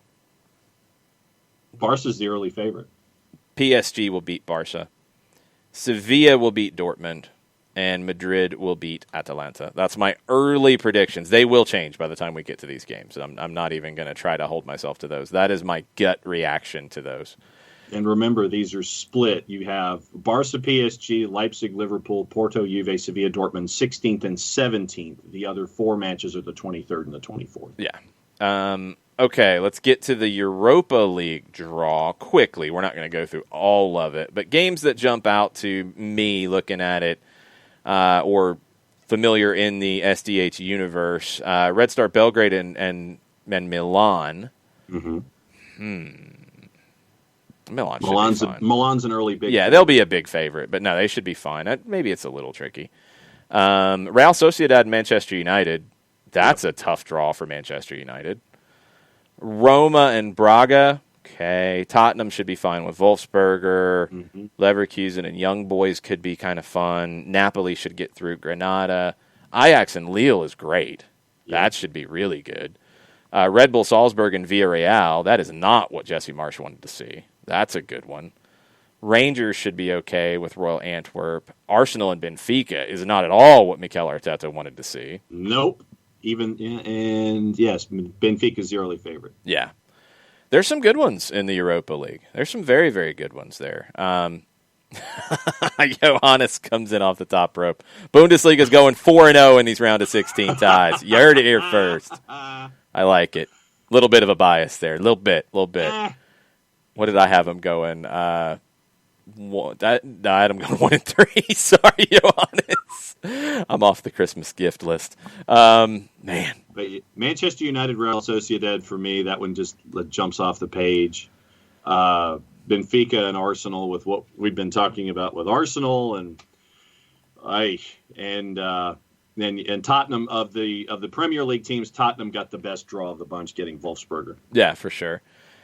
Question: I have not seen this. Mataflo says, "What do you think of those who want Messi to go to Napoli for a year in honor of Diego?" I am all on board. I will buy a jersey if that happens. I am so on board with that. That would be a lot of fun and craziness. And sure, let's get stupid with it. I'd like to see Messi play for Gattuso. I'd be down with that. I don't think there's any chance of this happening, but that would be amazing if it did.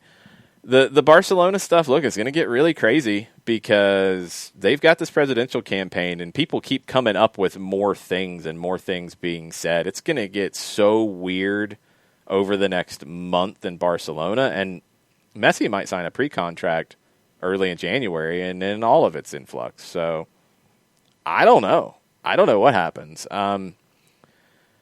My gut is he's in Paris more and more. I think he goes to PSG. I really think they're putting together something that will work with keeping Neymar, with keeping Mbappe, putting Messi into that team. Who they go get as the manager will be interesting because I don't think it'll be Tuchel. I don't think they're going to re-up with him. But if they can say, yeah, we're re-signing Neymar, we're re-signing Mbappe, we're bringing in Messi, who wants to come work here? Who wants to come work with this group? That would be fun. It would be really interesting to see how they create balance. Really, really interesting. I don't know how that works because Neymar doesn't want to defend. Mbappe will.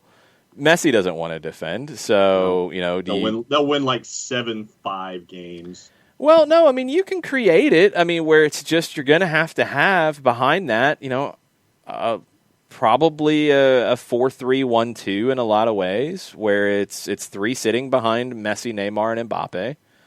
And you try to figure out how to get some balance out of it. The rest of the group will be really, really important. It'd be fun. I mean, I'm almost like, I want to see what this would look like on FIFA. Sounds like a video game.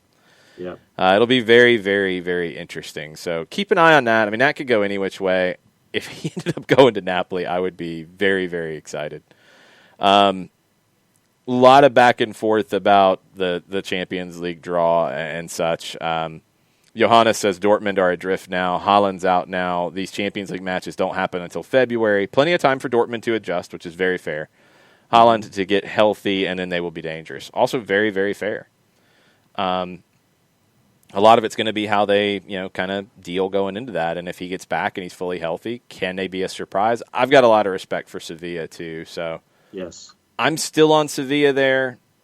I want to see Dortmund running into it. These picks will change. I guarantee you my picks will not stay by the time we get to February, but that's my gut feeling after the draw. Abby, the update on Neymar is just that so far it looks like a bad sprain. It doesn't look like there was anything broken, which was the initial fear. I mean, when I saw it, that's what I thought. I thought you might have a broken ankle here. It was a horrendous tackle.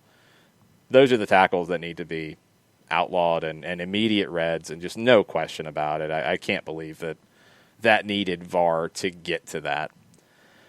Mexico has a champion. It is Club Leon.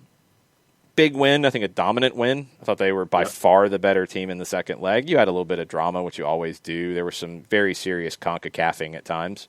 But Leon gets the win 2-0. They win 3-1 on aggregate over Pumas.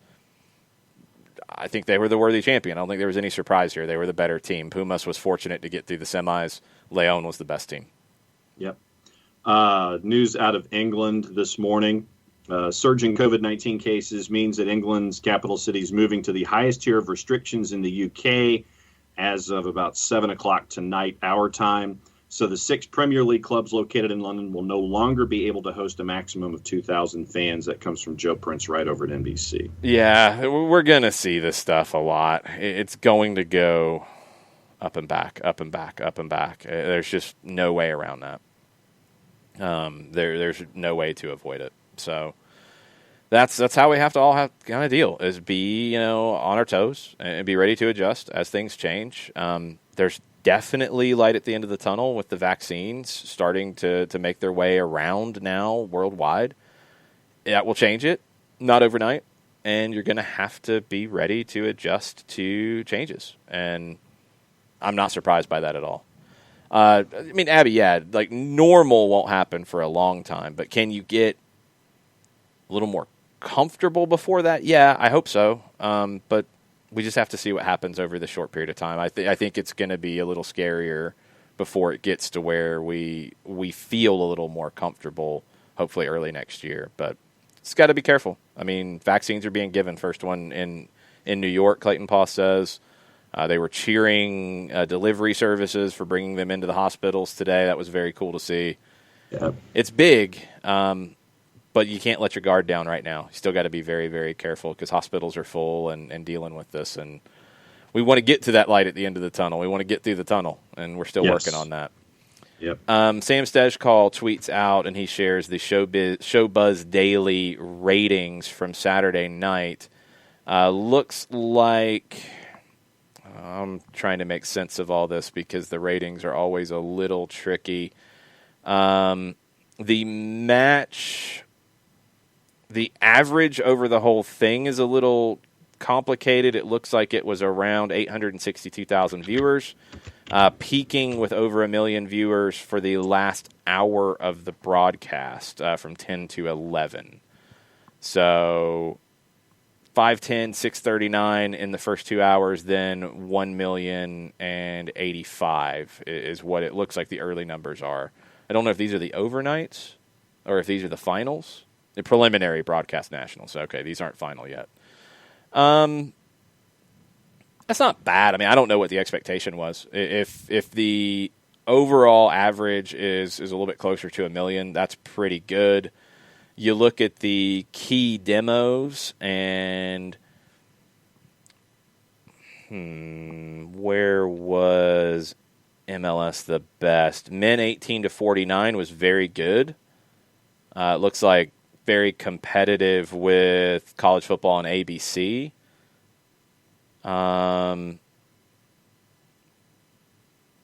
The final hour was actually very competitive, very good. So, not bad. I mean, you got to get these games on national TV as much as you can. It definitely makes a difference, and that's going to be a good rating, and Fox will be happy with it. I think MLS will be happy with it. So, this is a good broadcast. We didn't have the sound up the whole time because we were doing the watch-along, so I had the sound very low, but it was a good broadcast. I liked some of the things they added to it. You know, again, nothing was better than Golden Valderrama. The Valderrama T1000. Nothing was better than Golden Valderrama. It was amazing. Now, okay, so if you could, and if it was this is going to go off the viable, rails. Go ahead. If you could, and if it was financially viable, and you had the space, if you had the yard for it, if you could get a Golden Valderrama and have it in your backyard, if you could do it and be okay with it, just as a vanity purchase, something you had some money burning a hole in your wallet, you could get the Valderrama T1000. Would you do it? No, I'm not, because it's a hologram, John. You're acting like it's a real robot. It's a hologram. No, but if instead of a hologram, if there was an actual physical representation, we're playing this Valderrama game? T1000. Okay. Okay. No, because I mean, how are you going to explain that? How are you going to explain that to the people who drive by and they're like, "What is that? Huh? What?" The neighbors are going to be a little confused. It's my salute to one of the greatest hairdos of all time and one of the greatest players of all time, and it's in my backyard. It scares away all the birds. Would it scare away all the birds?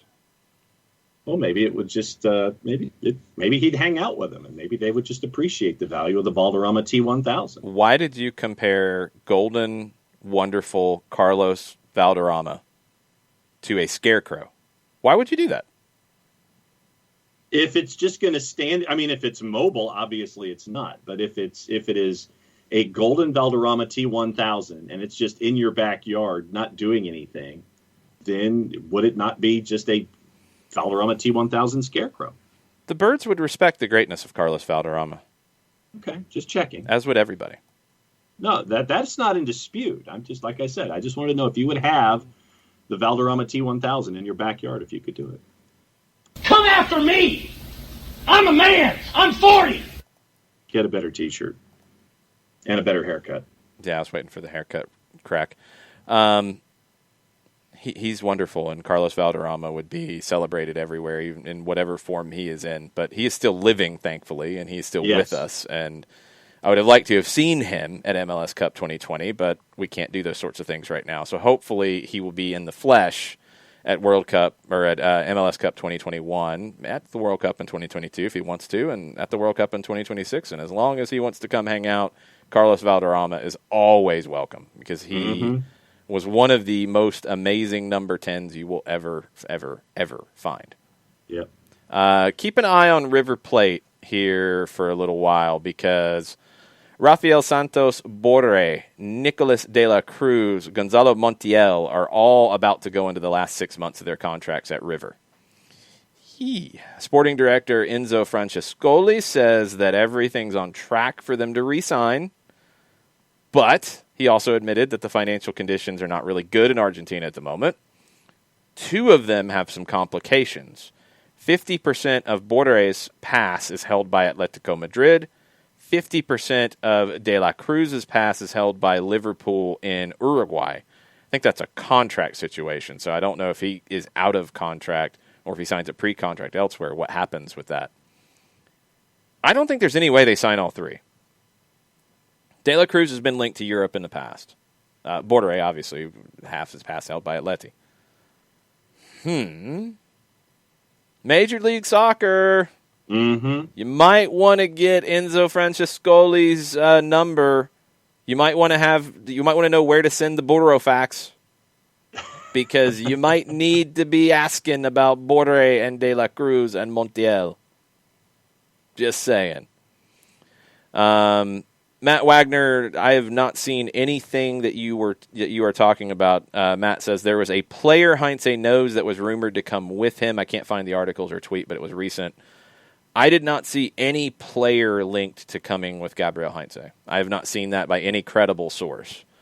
Maybe somebody threw a name out there and speculated, but I have not seen that. There were rumors about his coaching staff, potentially including Fernando Gago or Javier Mascherano. And there have been pictures of him hanging out with Mascherano and other Newell's Old Boys folks here recently, and there's been pictures of him with Gago recently too. So don't know, but I didn't see anything about the player.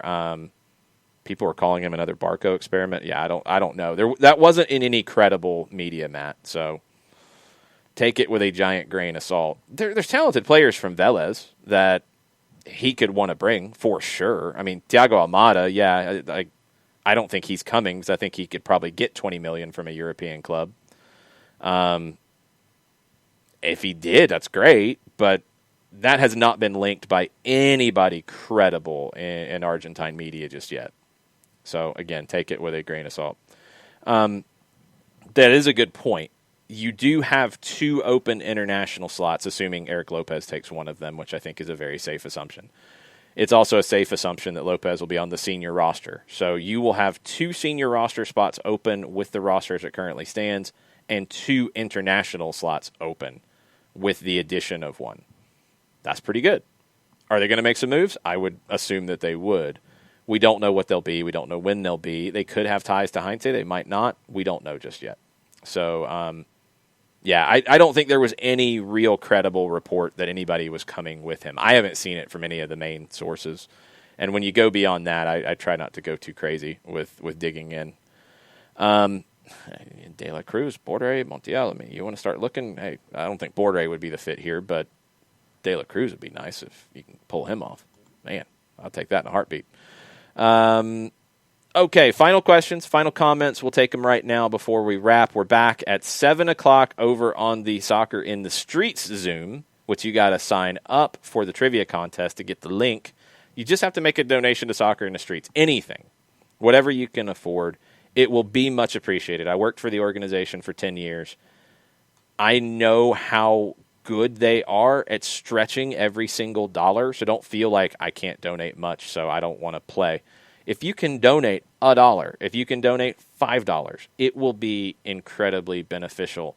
I think, if I'm not mistaken, a meal that they can donate because of the way they leverage their relationships, a meal that they can donate to one of their families is less than $5 because they put these partnerships together to get the most for every single dollar that comes through. Whatever you can do to help, do it, and come play some trivia with us. It'll be fun. Kevin Egan is doing a couple of rounds of trivia. I know he's got some Atlanta United questions for you. Andy Bunker's going in a little bit different direction than I thought he would with his category. I'm not going to tease that for you. No, it is not all Seattle. That's ridiculous. I've got the pop culture round, and I've got a couple other surprises for you. So we will get into all of that tonight, 7 o'clock. Go to Soccer Streets on your social media platforms. There's links there. Make a donation. You'll get the link to join us on Zoom. You'll download the Kahoot app. It's multiple choice. It's easy and fun. You'll learn something. You'll laugh. You'll watch John try to struggle and get into the top 3 this time.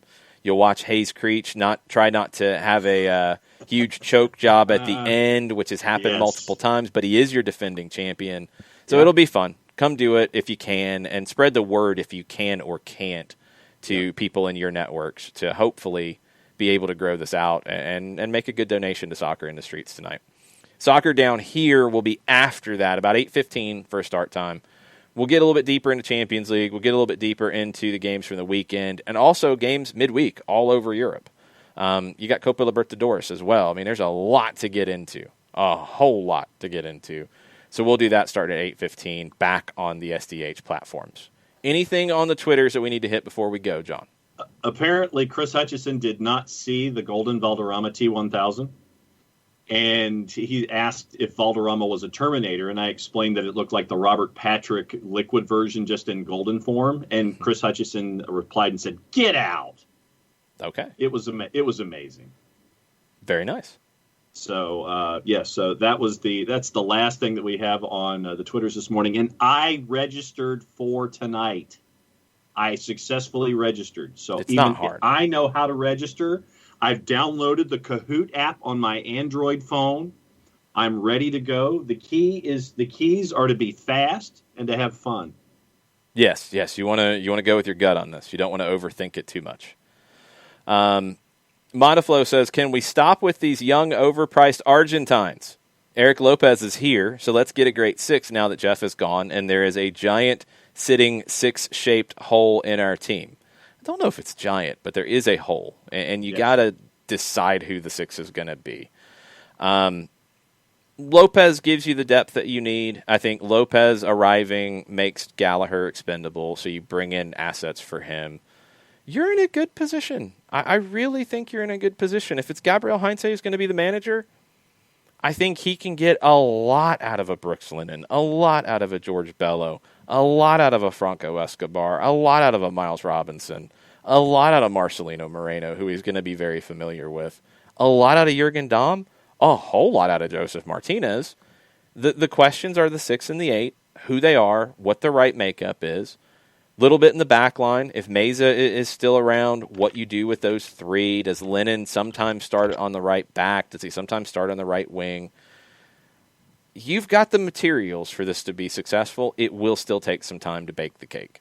It's going to take some time to all come together. That is just the nature of it. So I'm excited. I want to see everything come together. We've got a game on Wednesday to talk about in CONCACAF. We will get into that. Going to be very, very, very hectic over the next week with free agency, waivers, expansion draft, CONCACAF games starting tomorrow, re-entry process at the end of the week. There's a lot. We'll try to keep you posted as best we can on all of it as it develops. If there need to be some special shows, there need to be some special shows. FS2 has all the games for CONCACAF Champions League. 2-Day NA does as well. 2 doubleheaders, 8 and 10, or 10:30, depending on if you have to go to penalties. Tuesday and Wednesday. Atlanta's set for the 8 o'clock match on Wednesday. FS2 in English, 2-Day NA and Spanish. That does it for us. Be back with some trivia at 7. Be back with soccer over there after that. Thanks for hanging out this morning. Y'all have a good rest of the day. Mucha platio, y'all. Mucha platio.